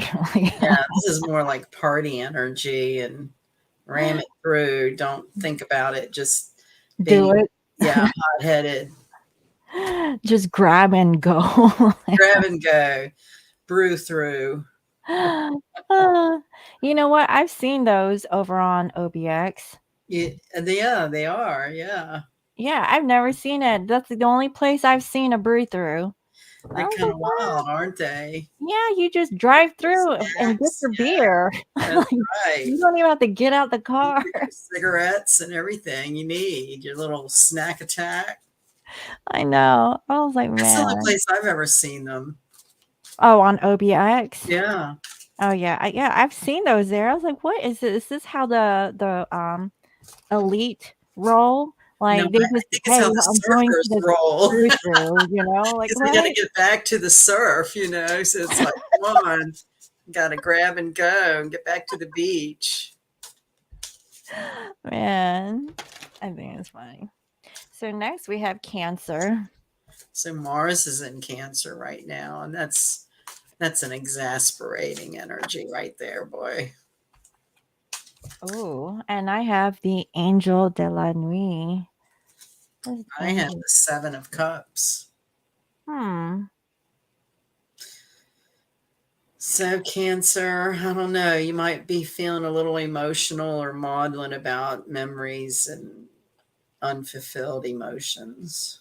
Yeah, and looking at your options, and maybe you're not happy with your options, or you're just still thinking about it. But I really feel like this Angel card is here. Um, Either look up to your spirit guides for guidance if that's what you want, or unless you want to keep like looking at your options and not really counting on to the divine to kind of help you. Oh, I just had an epiphany on this. Mhm. So Mars in Cancer, Eros is in Cancer. That's the feminine expression of Mars, the warrior. So in Cancer, that might mean the masculine tapping into their inner feminine and the feminine tapping into their inner masculine. So somewhere in there is balance. Mhm. I would say that's a good thing because I can't remember, but I think that was the twin flame reading I did today. It's about balancing out your masculine and feminine energy within yourself before you could truly open yourself up to someone. Right. Because if you're not really balanced, then what are you looking for? And I feel that, yeah, yeah, you have to start there before you can get to. Right. Not look to anyone to fill that void and figure out that void on your own. And not only that, it's about like putting the work, Right. Don't count on somebody to do it for you. Yeah. Yeah. So And this now is a time when fake it to make it doesn't work. Yeah. This is oh, I see Grace. Hi Grace. I haven't seen you in a long time. So that was 30 minutes ago. I don't know if she's still on. Um yeah. Grace, she is in Malaysia. So nice. yeah, so I don't know what time it is in Malaysia, but yeah, she's from there. Nice. So okay, let's see what Leo is into. Well, I got the sun, which rules Leo, Oh, and generally is promises fulfilled and vitality and positive power. This the horse is power. okay. I have here actually Three of Swords in reverse, which is good. This is about reconciliation. This is getting over a heartbreak, maybe seeing the light. Now you're feeling happy. If you're feeling bad now, it's more positive energy, which is good. Um, so, So Leo in this eclipse energy, might feel more energetic. Uh, yeah, I feel like it's a very creative energy for fire signs. mm-hmm, mm-hmm. I just feel like, if you're finally getting over like whatever happened in the past for whatever that is, then maybe you're feeling more happy and like getting over that. That's actually really good. Yeah. Oh, she's still here. Good Yeah. morning, honey. Thank you for joining us. That's wonderful. Yeah, she's the reason why I created Grace, the actual Oh, perfume. nice. Yeah, she's the one. That's so nice. I recently said to someone at work that there was someone really showing themselves, and I made this statement. I was like, I hope if I'm ever in that situation that I have more grace about it. So what a beautiful name. And we really appreciate Oh yeah. you joining us. Yeah, and she has a very beautiful personality. Yeah, I noticed that people with like names that are very common, Yeah. especially female names, they actually live up to their name. Yeah. Mhm. So next we have Virgo. And I have the Hanged Man. Okay, so nothing new. No, No, test of faith. The inner saint, the inner spiritual light. okay, so I have here, Hi, Grace. Thank you for joining us. yeah, so I have here the Emperor and also Two of Pentacles. Um, so I really feel like with Virgo, okay, you're trying to balance out yourself, but are you being really cold about it and just kind of hanging out, trying to figure yourself out? I mean, this could be like the analysis paralysis situation for Virgo. Yeah. And do you see like this looks like Cinderella? Yeah. You It know, there does. yeah, there's that carriage, that little buggy, right? There's the full moon. Where are you going, Virgo? I don't She's know. gonna she's gonna like transform at midnight. I know. I gotta hurry up. I might turn into a raggedy person. Is that why you're hanging out, trying to figure out? I really feel like if this is the transformation that Virgo is going through, maybe it's about trying to decide where you want to go. Okay, so if this is something about materialism, trying to look the part, but are you really about it, or are you truly the raggedy person? You know, and I know that's really bad, but I really feel that um, that's something to really look at. Yeah. If you're being cold about like being like this prestigious, um, look, is that who you really are? Well, and you were talking earlier about, maybe taking this weekend to just sort of lay low because the energies are very intense, and, might spark other people to be more expressive. So we need to sort of, you know, Dial it down. yeah, kind of just lay low and guide through. And that to me is synonymous with having grace too. So Mm-hmm. grace is with us in our readings, and I think that's probably a really good message for the eclipse over the next couple of weeks. Yeah, that's really good. That's what we need. Yeah. Grace. This was it this morning. I woke up to something, I forget. It wasn't the radio. I think it was just some music I had on, and it was the bagpipes doing Amazing Grace. Oh, Yeah. that's kind of funny because the thing that caught my attention with my twin was he was wearing a kilt. Oh, that's funny. That's what caught my attention. What you wear under that kilt? That's where my mind went. Did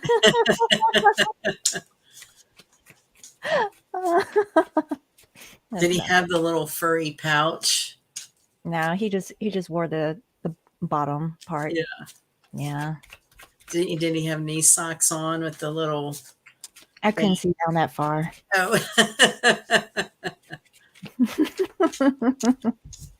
Details. We want details. I just saw that and then I saw him and he just looked so familiar to me. Yeah. And then he was the one who actually added me as a friend and I was like, "Yes, who are you? I want to know."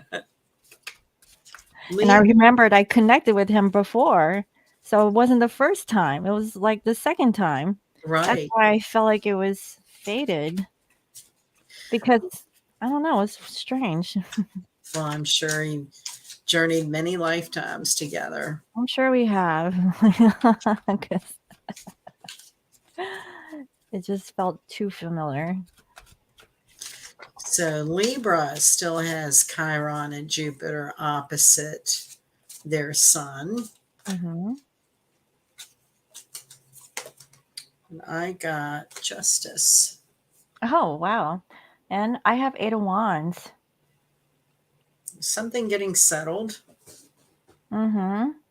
Like quick Libra. communication and, what you say, travel, maybe fairness about some form of like Some sort of communication. balance. Yeah. Hmm. Rest. The red robe would be indicative of vitality. So, that's a very social sign. Maybe, isn't there a big derby this weekend, horse derby, or some sort of big, then the coronation. So there's a lot of social big things happening this weekend. Libra might officiate at a wedding. This would also be the priest or the minister officiating at a ceremony. I'm also seeing here in this particular card that there's a tree, and that I feel like that's the regeneration of this energy transforming. Yeah, Um, whatever that needs to be said, I feel like is going to be um, voiced yeah, about what's fair for yeah, Libra. yeah. Yeah. Drawing that line. Hi, Cam. Nice to see you. Mhm. You're right on time. Yeah, just for the good stuff if you're, I don't know, after Libra. Scorpio. Oh, Yeah, well, well. our lunar eclipse is Yeah. today. It's today. So we are doing this on the eclipse day. I sure as heck can feel some of it, and I'm a Scorpio moon. I've been pretty exasperated. I was able to leave work early and I was grateful for that because it's just kind of been a uh, active week. A lot of activity all It's around. been a lot of activity, but today it's like I just want to take a break. Yeah. Like I feel like the tugboat and I'm barely making it to the finish line and I Right. just feel like it's time, Right. like I know. but it's not over yet because I have stuff to do on the weekend. So, Yeah. hmm. So Scorpio in the Scorpion lunar eclipse. Ah, Oh, wow. what do you have? The Sun? sun. Wow, I have 7 of swords in reverse. So, this is about the truth and maybe seeing Yeah. the truth, you Everything know. coming to light. Yeah, everything that's hidden is right there. And you're right up on your game. Like nothing new. So he has his bow and arrow and a lyre. So is that hunting and music? Mm. I don't know what is that clouds behind that gentleman? I think it is like a fiery planet in the sun. Wow, so that's the Mars that we were talking about earlier. Well, and I thought also of the Schumann resonance, very intense, Mhm. along with Scorpio. I've noticed I've been getting like some ringing in my ears lately too. Yeah, So there could be like maybe some seismic activity that's going on in the planet. for sure. Yeah, that could be the Scorpio sensing something going on And down this below. this man and that horse, all they're facing, like looking towards the horizon, like looking towards the future. Mhm. So maybe Scorpio with their eclipse near their sun would be rethinking their future. Sounds good. making some changes. Like maybe you're sure about going in I guess a particular direction. And taking up a musical instrument as a hobby. That sounds good. Yeah. Creative. Mm-hmm. Yeah. Scorpio needs to do something creative this weekend for sure. I, Whoops. I need a break. I think I pushed myself, but I think that's the Capricorn in me. So Saggy, that's a fire sign that should be very active with this eclipse. And I've got Venus. Oh. So Saggy, touch and go, like I was going to say new love and new money. hit it and quit it is what I was thinking. Sag does like their freedom. Mm-hmm. I also see your four swords in reverse, so this is like getting out of like being stuck or overthinking something. Yeah. She looks very seductive here. Mm-hmm. She's not messing around. And I really feel like with this card upside down, like you're not really looking at the time, but you know it's time to kind of get out there and I don't know, get some Take your lovin's. clothes off. Yeah, instead of being crouched up and hiding your goodies. Yeah, Maybe you're going to be exposing yourself more this time around. it sounds good for Sag. Yeah, just let loose. You'll be all right. So next we have Capricorn. So let's see.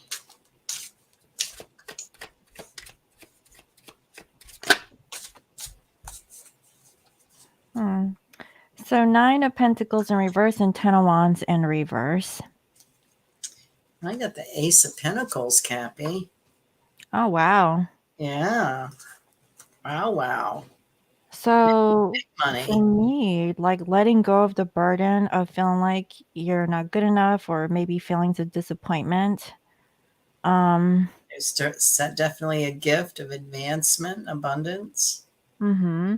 Like, this is a 9 and a 10, and you're at the end of whatever this is. Ace. Yeah. Yeah. So release whatever this energy is. And there's an opportunity ahead. Like, geez. Absolutely. God given one.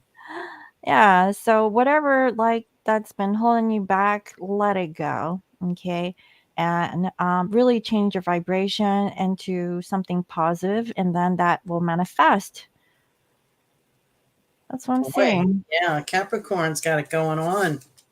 Maybe that eclipse will trigger, some money that's been held up to come Well, in. I know that I had unexpected money come through, and I was like, hell yeah. There you go.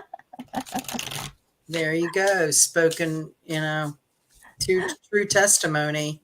Spoken like a Capricorn. So next we have Aquarius. And I have Taurus. Okay. So this would be maybe starting a garden, changing banks, And I going have to an here, art museum, making some quirky art. and then I have here Queen of Wands in reverse. Um, Not very good. So Aquarius can be too fixed sometimes. So that this might be some sort of conflict and Pluto's at 0 Aquarius. So this is definitely about Aquarius needing to transform, needing to do something a different way, and maybe feeling really stubborn about it. Right, because I was getting like this very stuck up like energy, like as I don't know, maybe feeling overly like confident. I don't know how else to explain it, but yeah, feeling like you know how to do X, Y, and Z.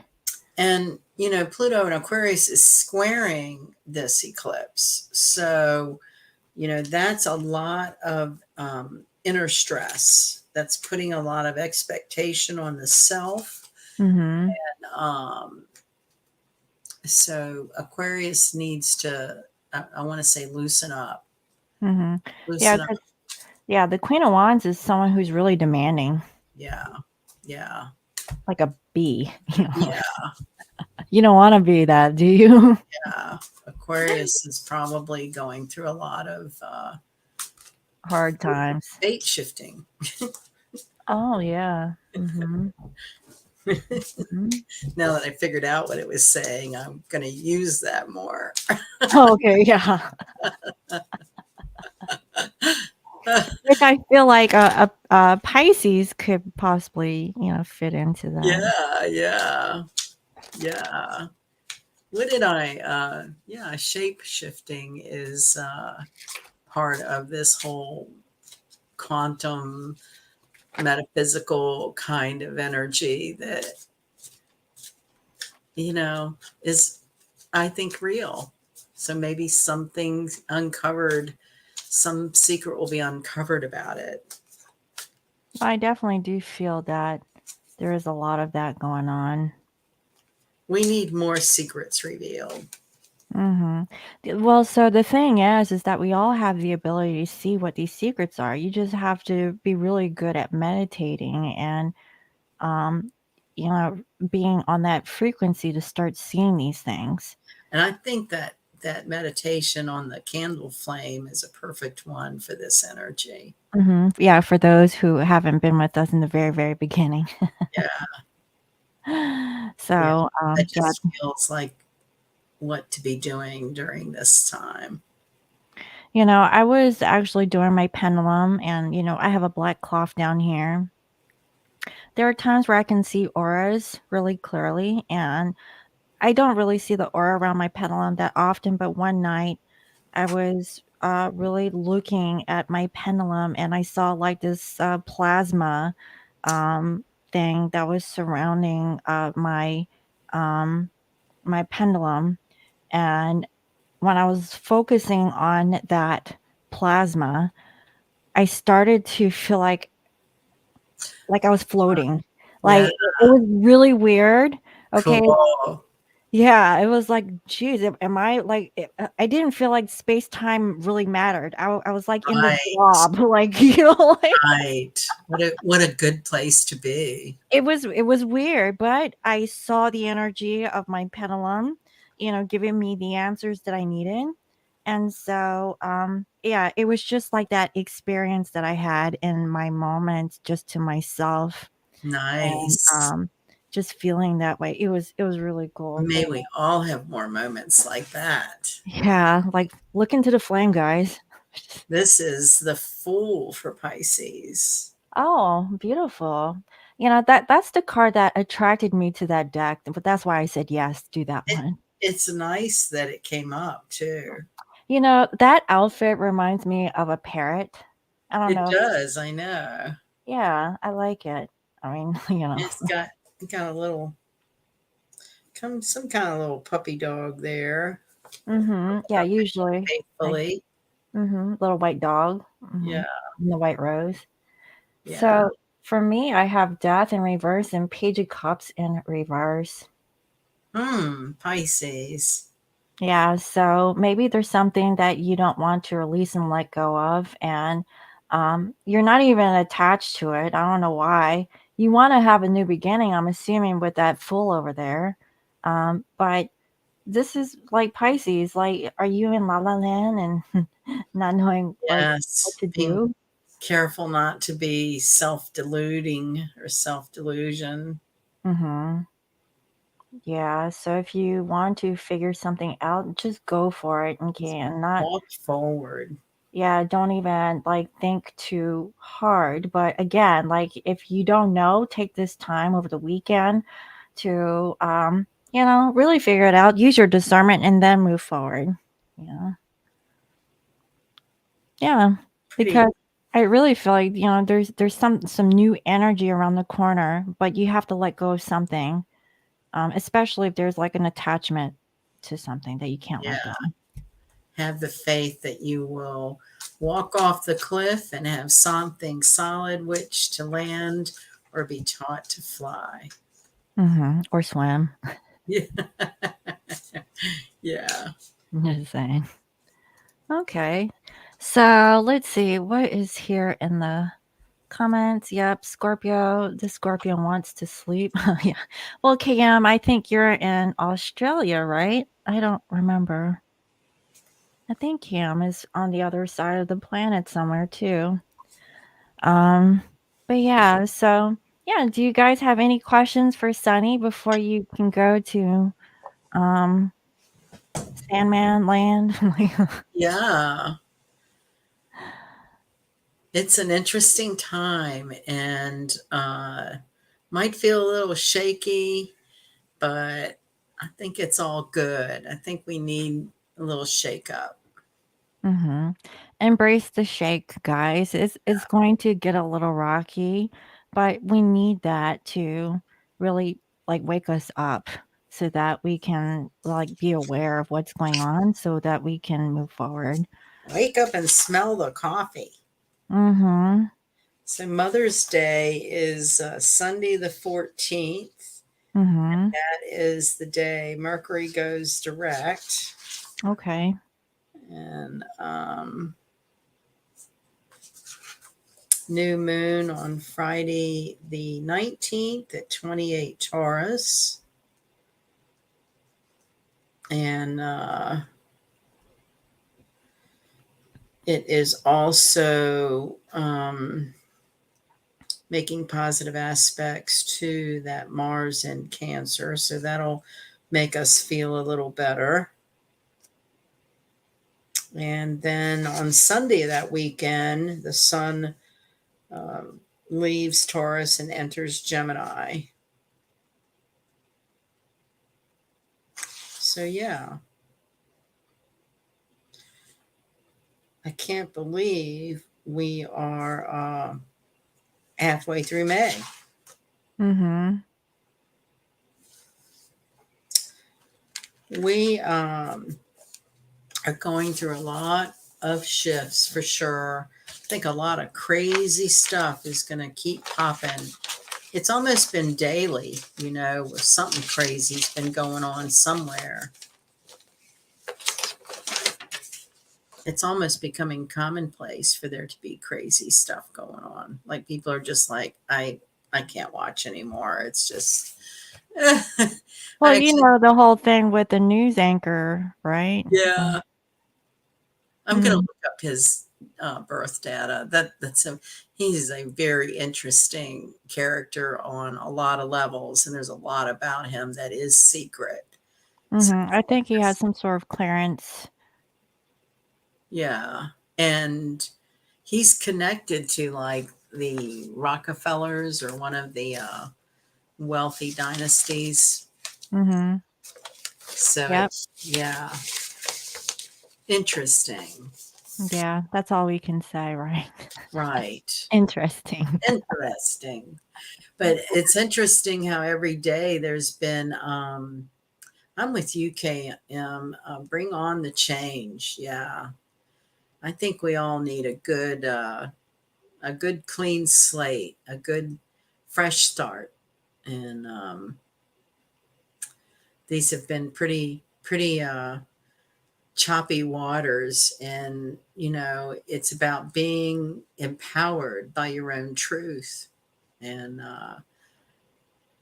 fear is nothing but our ego trying to keep us from growing, and um, growth is good. Growth helps us navigate change.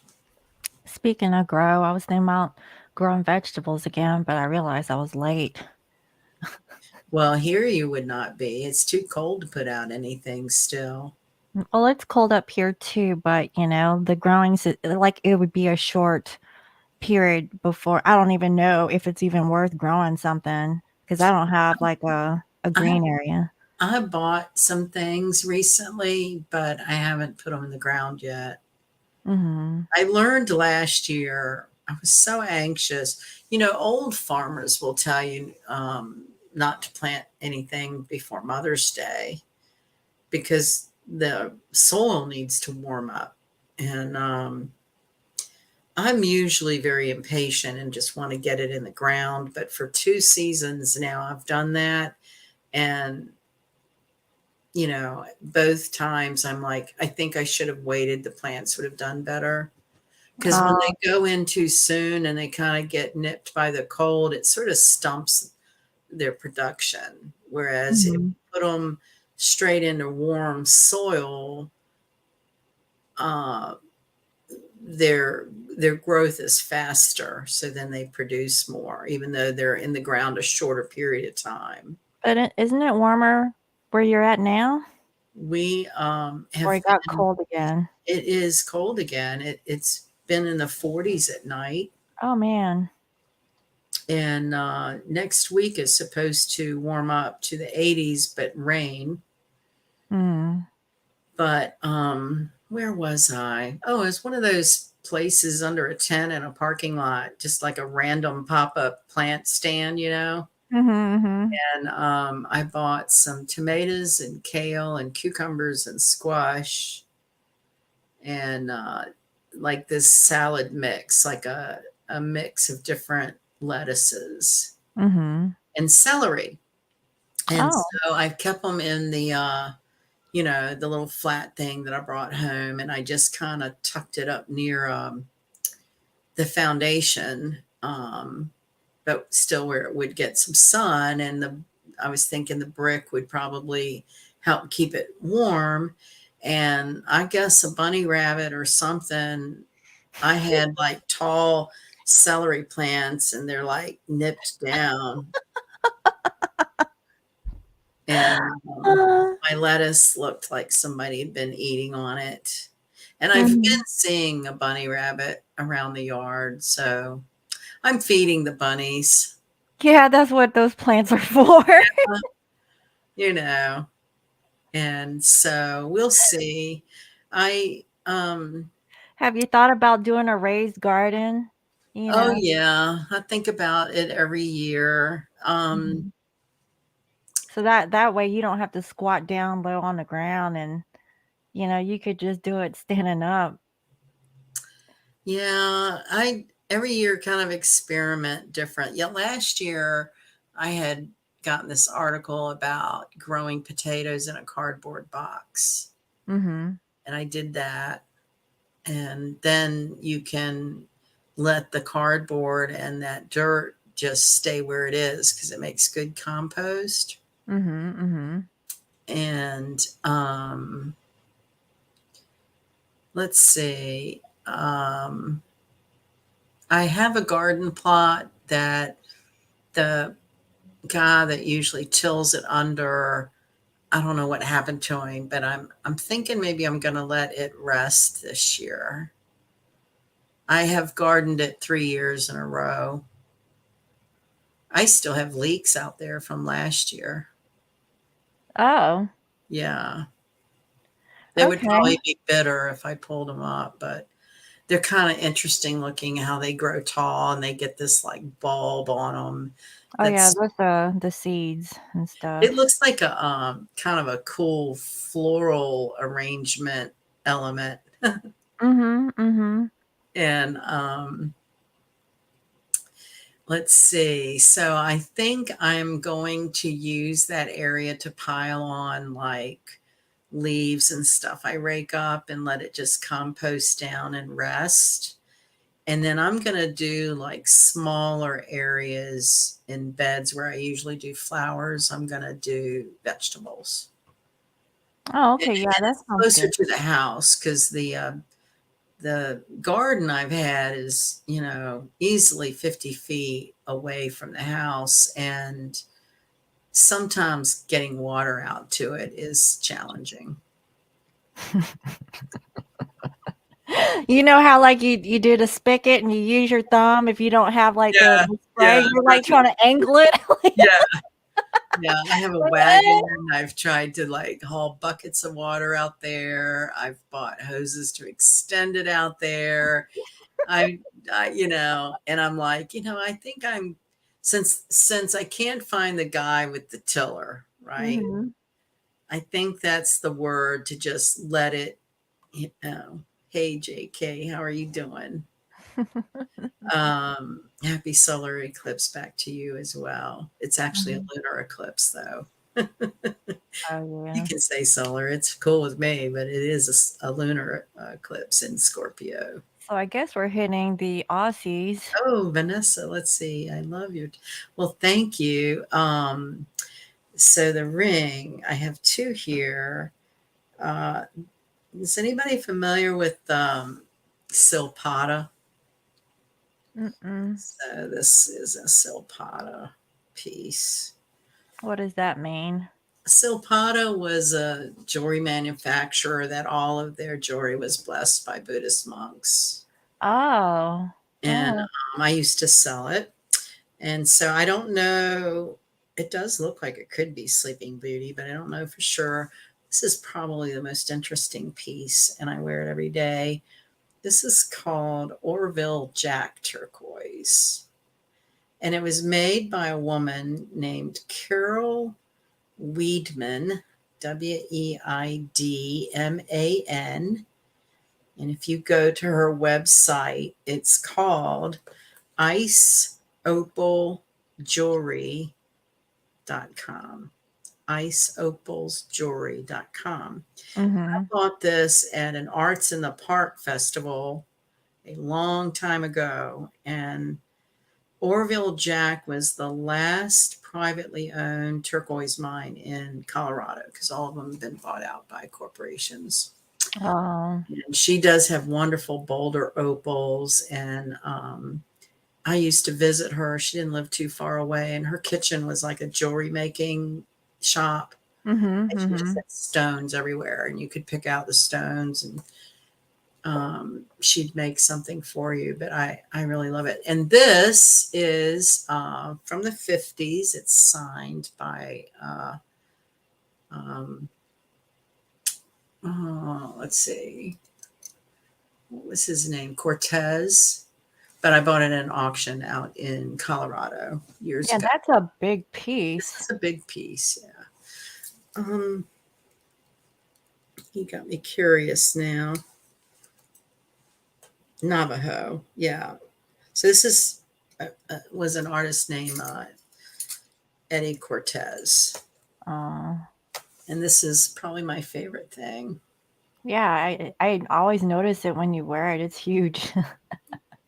I always I lucked out on it, and it was just like me and divine intervention all lined up, and Yeah, because when I went to Arizona and I went to like one of those jewelry shops, like those big ornate turquoise pieces that you have, they're like really pricey. And I'm like, what the hell? well, that's not where you go. Well, I mean, I was like, that's a lot of money You for go to that turquoise, you know? the auctions and try to find dealers going out of business. This was actually from an auction from a jewelry dealer um, that had gotten ill and was auctioning off his inventory. So, Hmm. got to go off the beaten path. I want to dig up the stone myself. Yeah, that's really cool. And there's a place in Virginia that you can go, and they say, I haven't been in like 30 years, but they say that the most you find out there are like raw amethyst and garnet.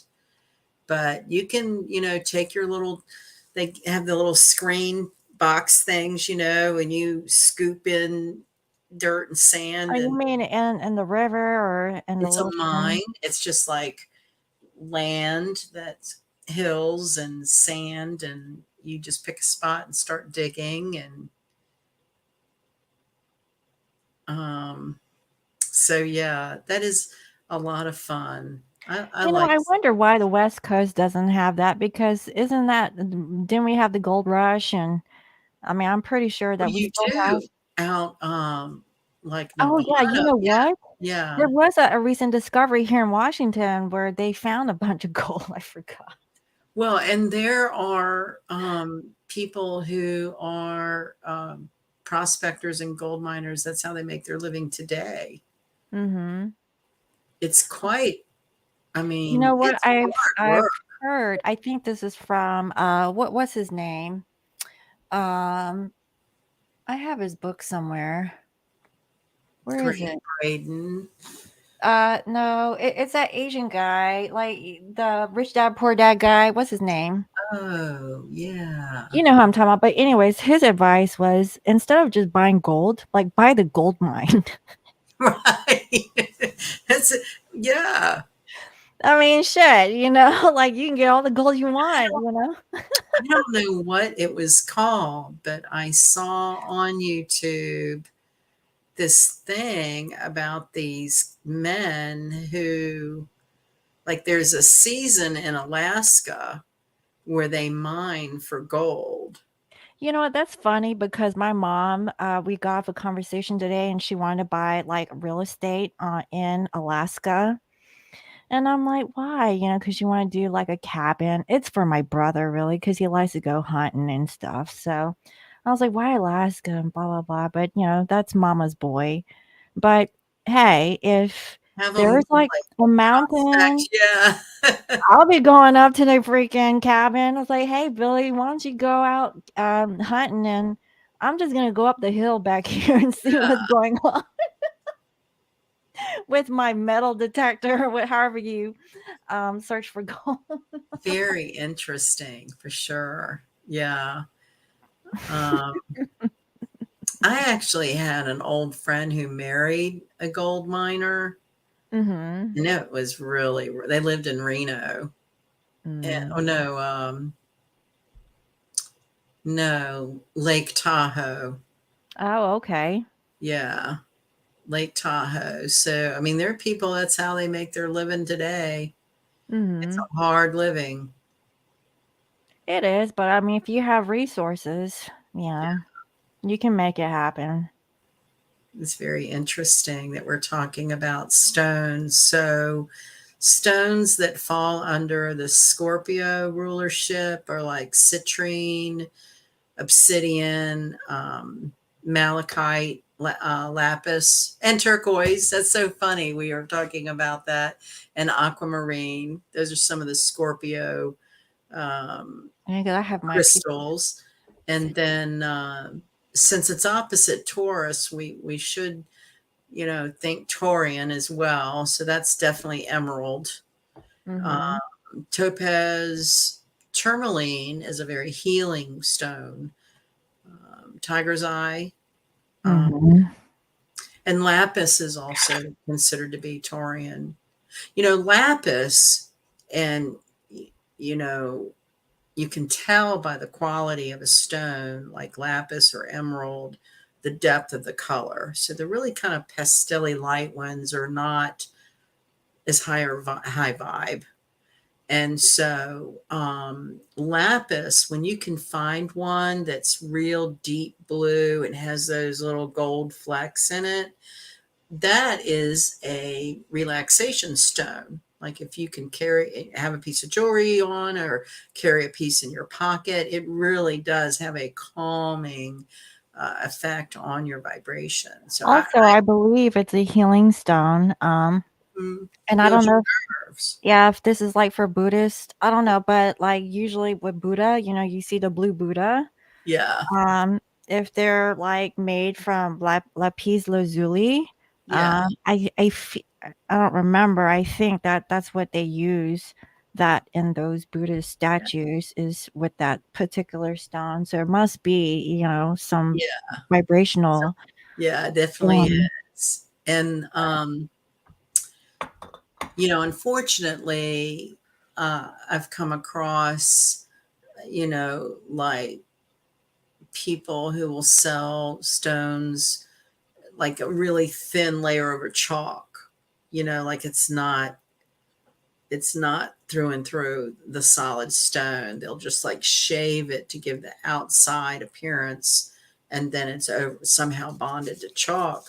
But Scorpio too is the root chakra. And the root chakra is all about like your life force vitality, and that sense of self-preservation.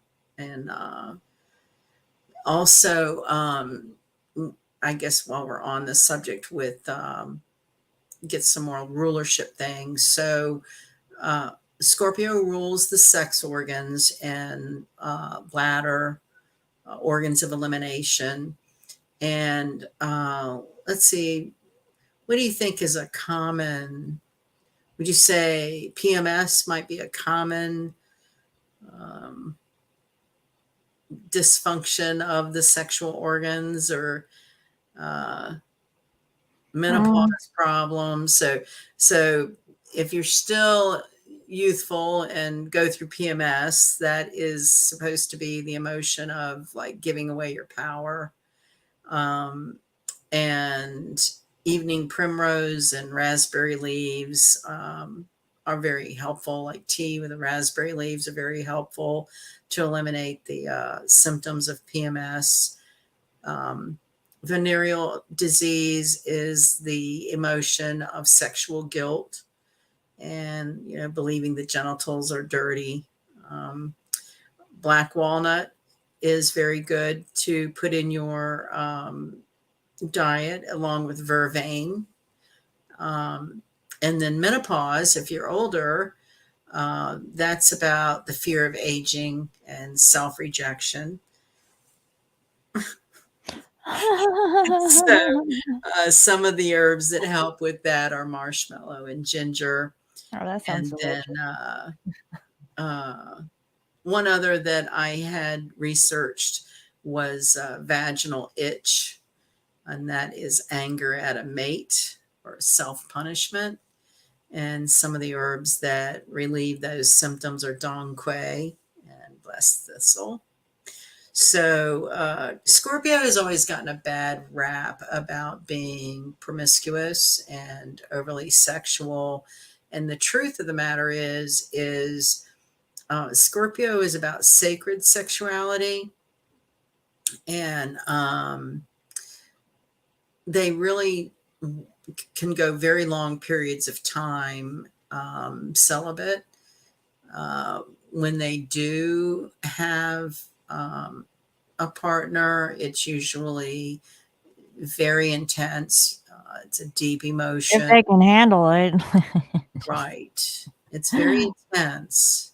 that's where they run. They're like, "Oh god, it's too much." And you're like, "Where are you going?" So, so KM, I would try to integrate more raspberry into your diet, whether it's fresh raspberries or raspberry tea or anything, raspberry leaves. That might give you some temporary relief, and to believe that. I mean, that's to me how um, why I even study the herbs as any kind of their healing and spiritual properties, is because I believe they do have healing properties. But if you don't believe that, then it won't help. So, I you know, believe it. I drink peppermint tea, and that's delicious, and I I feel like love, I'm losing some weight off of that, or, or healing my throat, or yeah, or just settling your tummy. That's a Mhm. good It one. does. It does help. I feel. Mhm. Hot flashes, there's a real controversial herb about black cohosh root. And in some areas it was taken off the market. So I really don't know. I never took it. Um, Here's the thing about menopause, since we're on the subject. So I forget who told me this a long time ago. It was some, it was something I came across in metaphysics, but that women experience menopause based on the way they saw their mother experience menopause. So again, this is about a belief system in our heads, like what we believe it's going to be. So my mom had me late in life and had a hysterectomy shortly thereafter. and never went through menopause. So I never experienced my mom going through menopause. And I can honestly tell you, I really, the only thing that I've experienced about any kind of, age and hormones things is twice a year I get a whisker that I have to pull off of my chin. Oh, that is not I've associated. never experienced like everything people talk about, the night Well, sweats, you are blessed. rashes. I don't know. I mean, there might be something to that because I didn't experience. I have girlfriends that have been through horrible symptoms. Their mothers were younger and they went through menopause with their mom and seeing that and experiencing her. So maybe we get programmed based on, whatever we've seen. I I don't think know. my mom, she said she's had it, but she never really told me, so I really don't know. Only time is she says, "I feel hot," but she didn't tell me why. Yeah. So, I guess I really don't know, but I know that there were some times, I think it was, like, last year, or I've had premenopausal symptoms myself, but luckily, it was just a short stint of that energy, and it wasn't, like, long lasting, or but it's horrible. It's like you sweat and you can't, you feel like, I don't know, it sucks. That's all I know, it sucks. Well, I think moderation with a healthy diet and moderate exercise, or just basic healthy living helps most any physical condition. And I'm not saying it's the cure all that ends all, and you certainly have to believe healing light. If you have really bad cramps or a real bad pain somewhere, if you can just meditate and encircle that area in your body with sparkly gold healing light, I mean, that works if you believe it works. Well, there is this, device, it's called a EE, system. It's like, 2 monitors that have color bars that are going across it, and, um, I'm really interested Light in using. therapy. Yeah, it's like a light therapy, and, Yeah. in one instance, I saw, on a program where it actually helped this autistic kid raise his grade levels 2 letters, and so, Well, yeah, so there. a friend of mine who's right at 80 got some kind of light therapy uh, gizmo. She got it off of Shopping Channel, and it has helped her with arthritis in her hands. Mhm, yeah, it's supposed to help you with everything. Like, Yeah, it doesn't matter, like, what it is, and it's the yeah. weirdest, strangest feeling And that. now they have them so you can have them at home. Mhm. So, you have very mild to no sym that's good, Grace. Yeah. Yeah. I think I had my little bout just temporarily, but I don't know, there might be more to come. Well, it's definitely interesting as we age and go through different stages in our life. Um, I guess I'm trying to embrace that whole, you know, not letting age define me. Um, I find talking about fears of aging diffuses some of the emotion. I worked for an attorney that said aging is like having Vaseline on your glasses, cotton in your ears, and walking on glass. So every once in a while, when I'll get like a cramp in my foot. I still do a lot of my own. Oh, I do all of my own yard work, and I've noticed, things bother me more than they used to. And so when I have like a cramp in my foot or something, I'll think of him saying that, and I have to laugh because, unfortunately, there's probably some truth there. But I think that there are so many people born in a certain generation aging now there's been more acceptance to older people staying viable, like in the workplace. And I was actually talking about that in my workplace today, that, I'm the oldest person in the office, and the youngest person is 25, but yet we get along really well. I mean, Mhm. he helps me with the computer and I help him with like subject matter, right? And so we have a nice flow of information between us, and we're supportive of each other. Well, Mhm. he's in the beginning of his career, trying to build. I'm at towards the end of my career, wanting to still feel viable, and he's wanting to feel viable as a new person coming in. And so even though we are Different stages. 40 years apart, Mhm. Mhm. quite 43 years apart. But anyway, but we really have this common ground. So, there's that whole thing about different generations in the same workplace. And I just don't believe we can define segments of society by age, because that's a picture proof that no matter what age you are, there's just certain, vibrations and common ground that you find with people, and it doesn't matter how old they are. And Mhm. Well, that's a I good can point. share, like, a beauty secret with you. Do that, please. I need Okay. all I can get.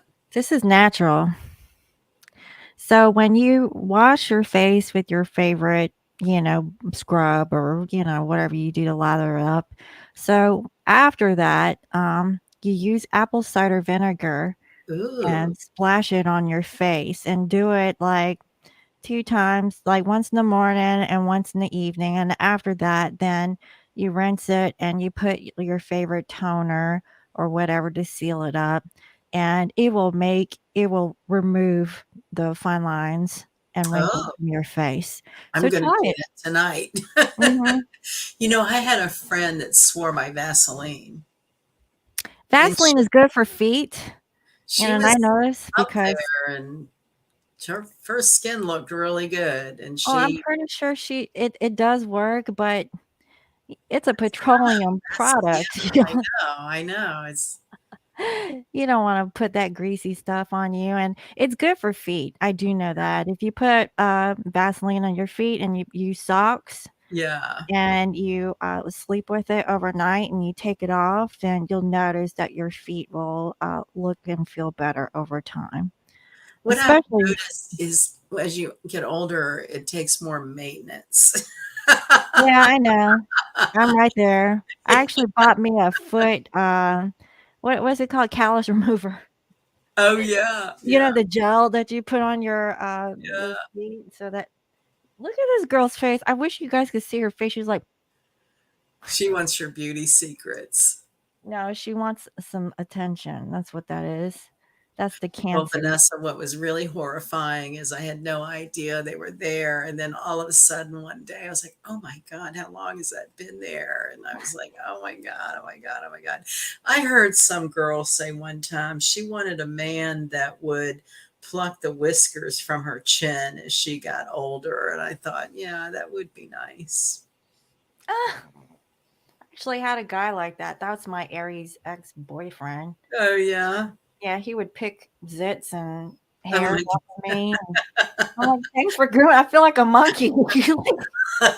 he was grooming you. Yeah, he was. He was like, "Oh, there it goes." Like, That's pretty "Hey." funny. No, and he enjoyed it. And then he'll keep looking to see if there's more. And then his thing is that he has a picking problem. And I was like, "Okay, well, I Oh guess my pick god. away." You're like Very interesting. Yeah. Well, I guess we'll get together for the new moon um, coming up in a couple of weeks. That is the 19th. That's a Friday night. Am I looking at that right? May, yeah. Mhm. Yeah. Yeah, the Gosh. 18th.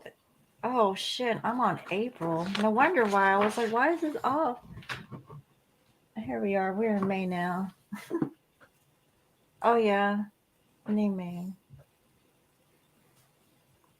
Yeah, so same time, same place.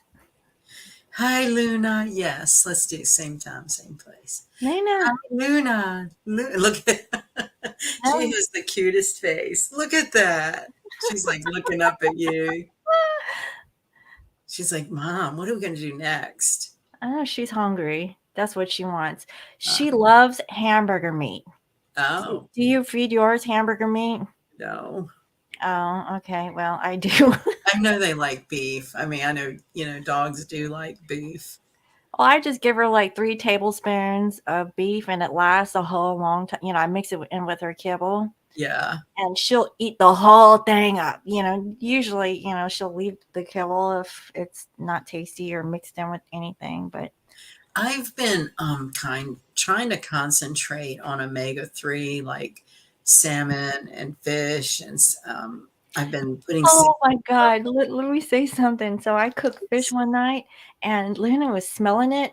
I kid you not, she rolled up backwards like, and she rolled backwards and she puked. yeah. I was like, this girl, she doesn't like fish. Oh, I she's a know, beef right? girl. She's a beefcake. She is. She's She's so like, cute. and look, so I think her legs look like chicken wings. I don't know if you guys see that, but That's I so mean, funny. it looks like chicken wings to me. That is so funny. I told her, I said, you don't need to eat. She eats too much damn meat. That's all she wants, right? Nina? Well, I have really been my elderly neighbor who's had dogs all her life, and she's really, she cooks him like fresh vegetables for his meals and chicken. Everything is she cooks for him what she cooks for her, and she eats very healthy. Yeah. Well, she's, she works part-time, mostly retired, and I mean, the way she goes to the store and cooks all the time, I don't have it in me to do. So Hmm. I was looking into a service called the Farmer's Dog where they get all the details about your dog, the weight, the history, like any allergies or whatever, and they custom make meals and deliver them to you. Hmm. Hmm. And it's a little pricey, but I'm like, my dogs have allergies, so that's exactly their food. I mean, that's exactly related to their immune system and their food. Hmm. And I don't know, so much of it's environmental, like the pollen has been so intense. There's not been so much I can do until the pollen is gone. And Yeah. so we've been managing it okay, but more than before, I seem to be more particular about trying to feed them healthier. When I've Hmm. always just kind of had a routine with a high quality dog food and that's it. And lately I've had like these, I sent you the link for those lamb allergy immune tabs. Hmm. They're like a Hmm. supplement can give them as a treat. They're shaped like hearts. Oh, that's cute. Yeah. And, the salmon oil. And so I'm certainly exploring some options and just trying to figure out. And then another part of me is like, just get on like a regular thing. And You're like me. I got me a whole slab of freaking hamburger meat, and I cut it up in quarters, and I cooked some up, and it lasts her a whole week. Oh, it's look at that. It's the Swiffer pug. Look at it's you, Luna. Luna, are you making your mom a bunch of money? I just looked over. This has been on my desk. She's like, what the hell? Look, look what you could be doing to make your mother money. I know. $5. Yeah, yeah, yeah, yeah. $5. Did I send you the picture that I submitted to the pet contest? Mhm. Yeah, like the Batman and Robin one, right? I swear, I did not win. I cannot believe I did not win. I gotta show this. Let's see. Oh, and you made those beautiful rolls. Oh, yeah, the little things I sent you. All right, look. Oh, they're so cute. I mean, isn't that good enough for a win in a pet costume contest? Look, I think Luna's looking. Look, Look, it's look. your cousins. It's Matthew and Leon. They sent you your dinosaur toy. Oh, Yeah. yes. She's like, I want to get to them. They're cute. Them some cute guys there, Mom. But I need fixed. I need to be fixed first. Yeah, the lady who won the contest, no lie. I mean, we love all dogs, but she didn't put any costumes on them. It was like a t-shirt. You couldn't read the t-shirt. They're just like not even looking at the camera. And I'm like, this must have been a popularity contest because it certainly wasn't a costume contest. There were Mhm. 10 entries. It was to raise money for a food bank, to enter the picture. You pay $5. And there were Everything's like 5 entries that we all really did kind of fun costumes, and the person that won, like, didn't do a costume. So, we figured, we either needed a recount or it was a popularity contest. oh shit. Trust on Dominion. And that was, quite a feat to get them to stand still with a cape and a mask on. I know. I mean, I can imagine. Like even when Luna was in Pampers, those little diaper dresses and stuff. Yeah, Um, yeah, I wanted to take a cute picture of her in it because it was such a cute little thing. yeah, But yeah, she wouldn't keep still because I think it was because it was weird. yeah. Like the What texture, is the feeling. this? Yeah, Yeah, I was like, and she kept shaking her little tail, and I'm yeah. like, oh my god, it's like I don't know, what do you call it? Like a peacock, you know how they ruffle up their feathers and it goes. Oh, right, right, right, That's right. what she was doing, and it was so strange. Yeah, but I have her in a little jean skirt. I thought it Oh, was the cutest thing. Yeah. such a cutie pie. But that was her being on her period. Like, so Yeah, it's not like. she just gave you a side eye. Yeah. I Yeah, was I was commenting on her little teats because I told her, I said, "You know what? Those look like cow teats." Drop them down. Like, are you a real woman now? No, because this is the first time I had a girl dog, for myself. yeah. So this is my first time like experiencing what a female dog goes through and stuff. Oh, So that's a lot. Yeah. yeah, it was a lot. And look at that. I think she knows what I'm talking about. She must be like that Men in Black dog.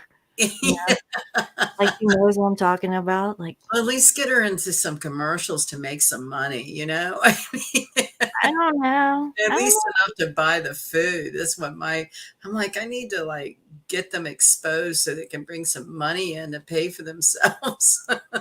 Yeah, she could. I don't know. I have to look into that, but I never really thought of it.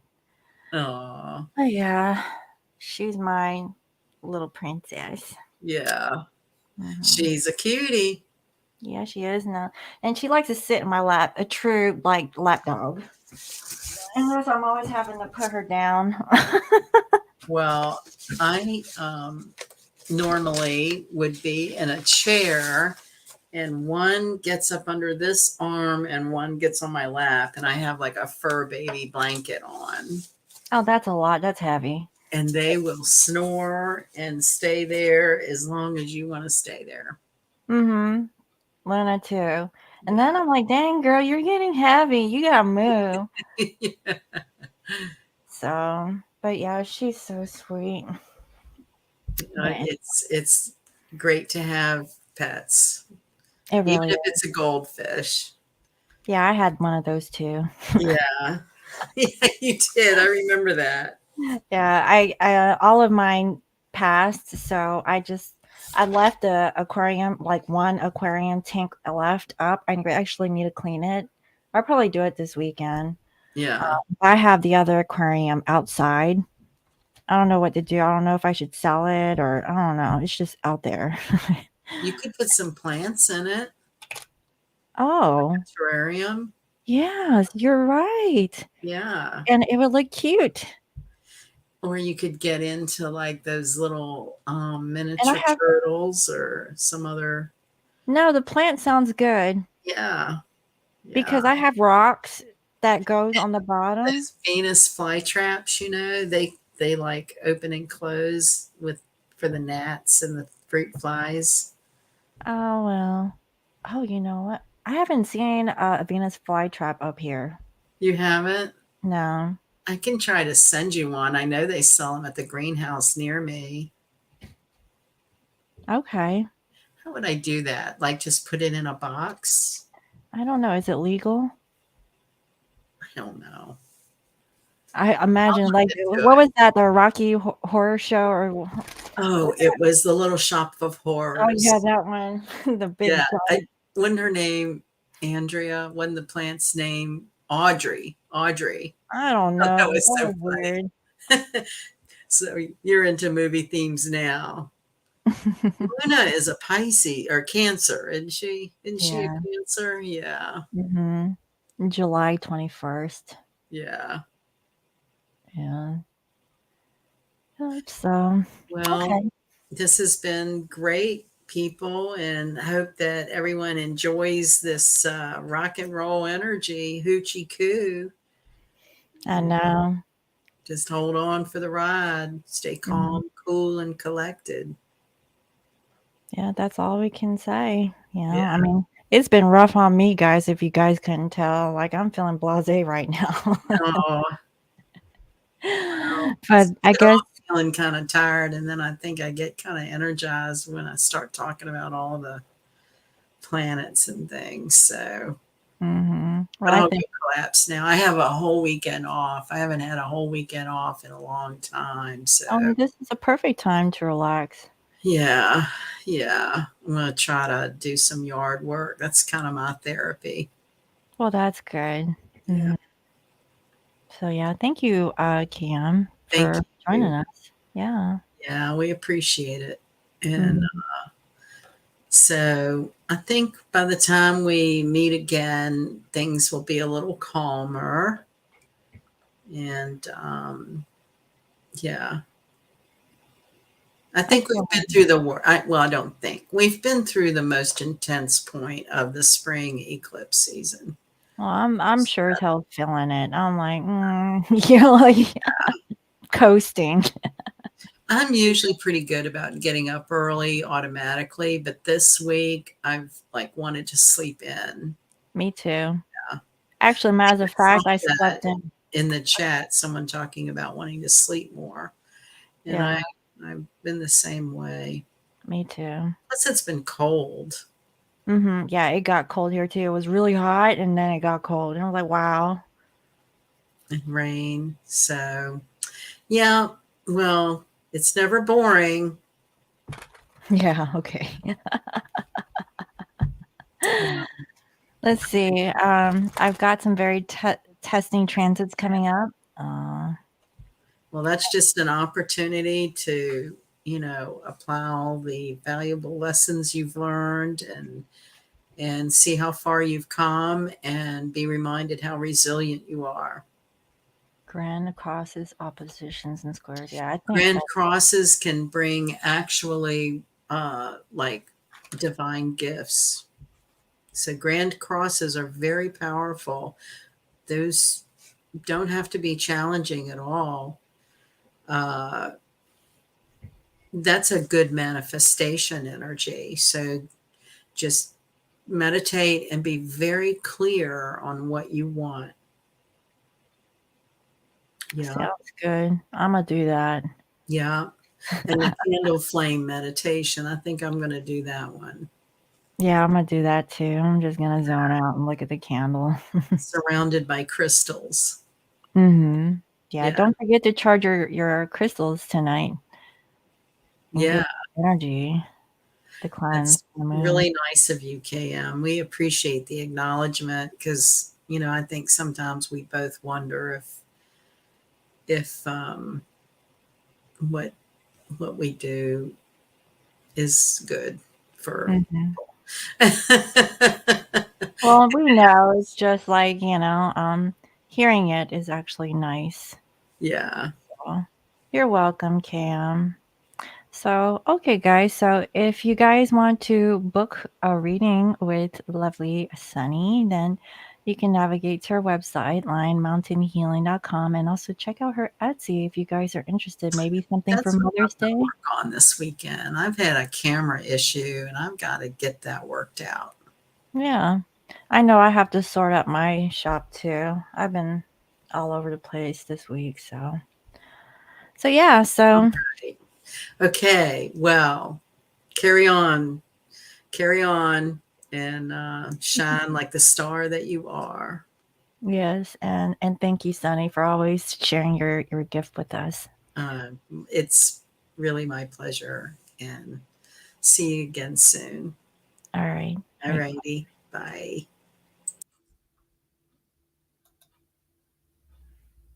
All right. Bye, guys. Bye, Cam.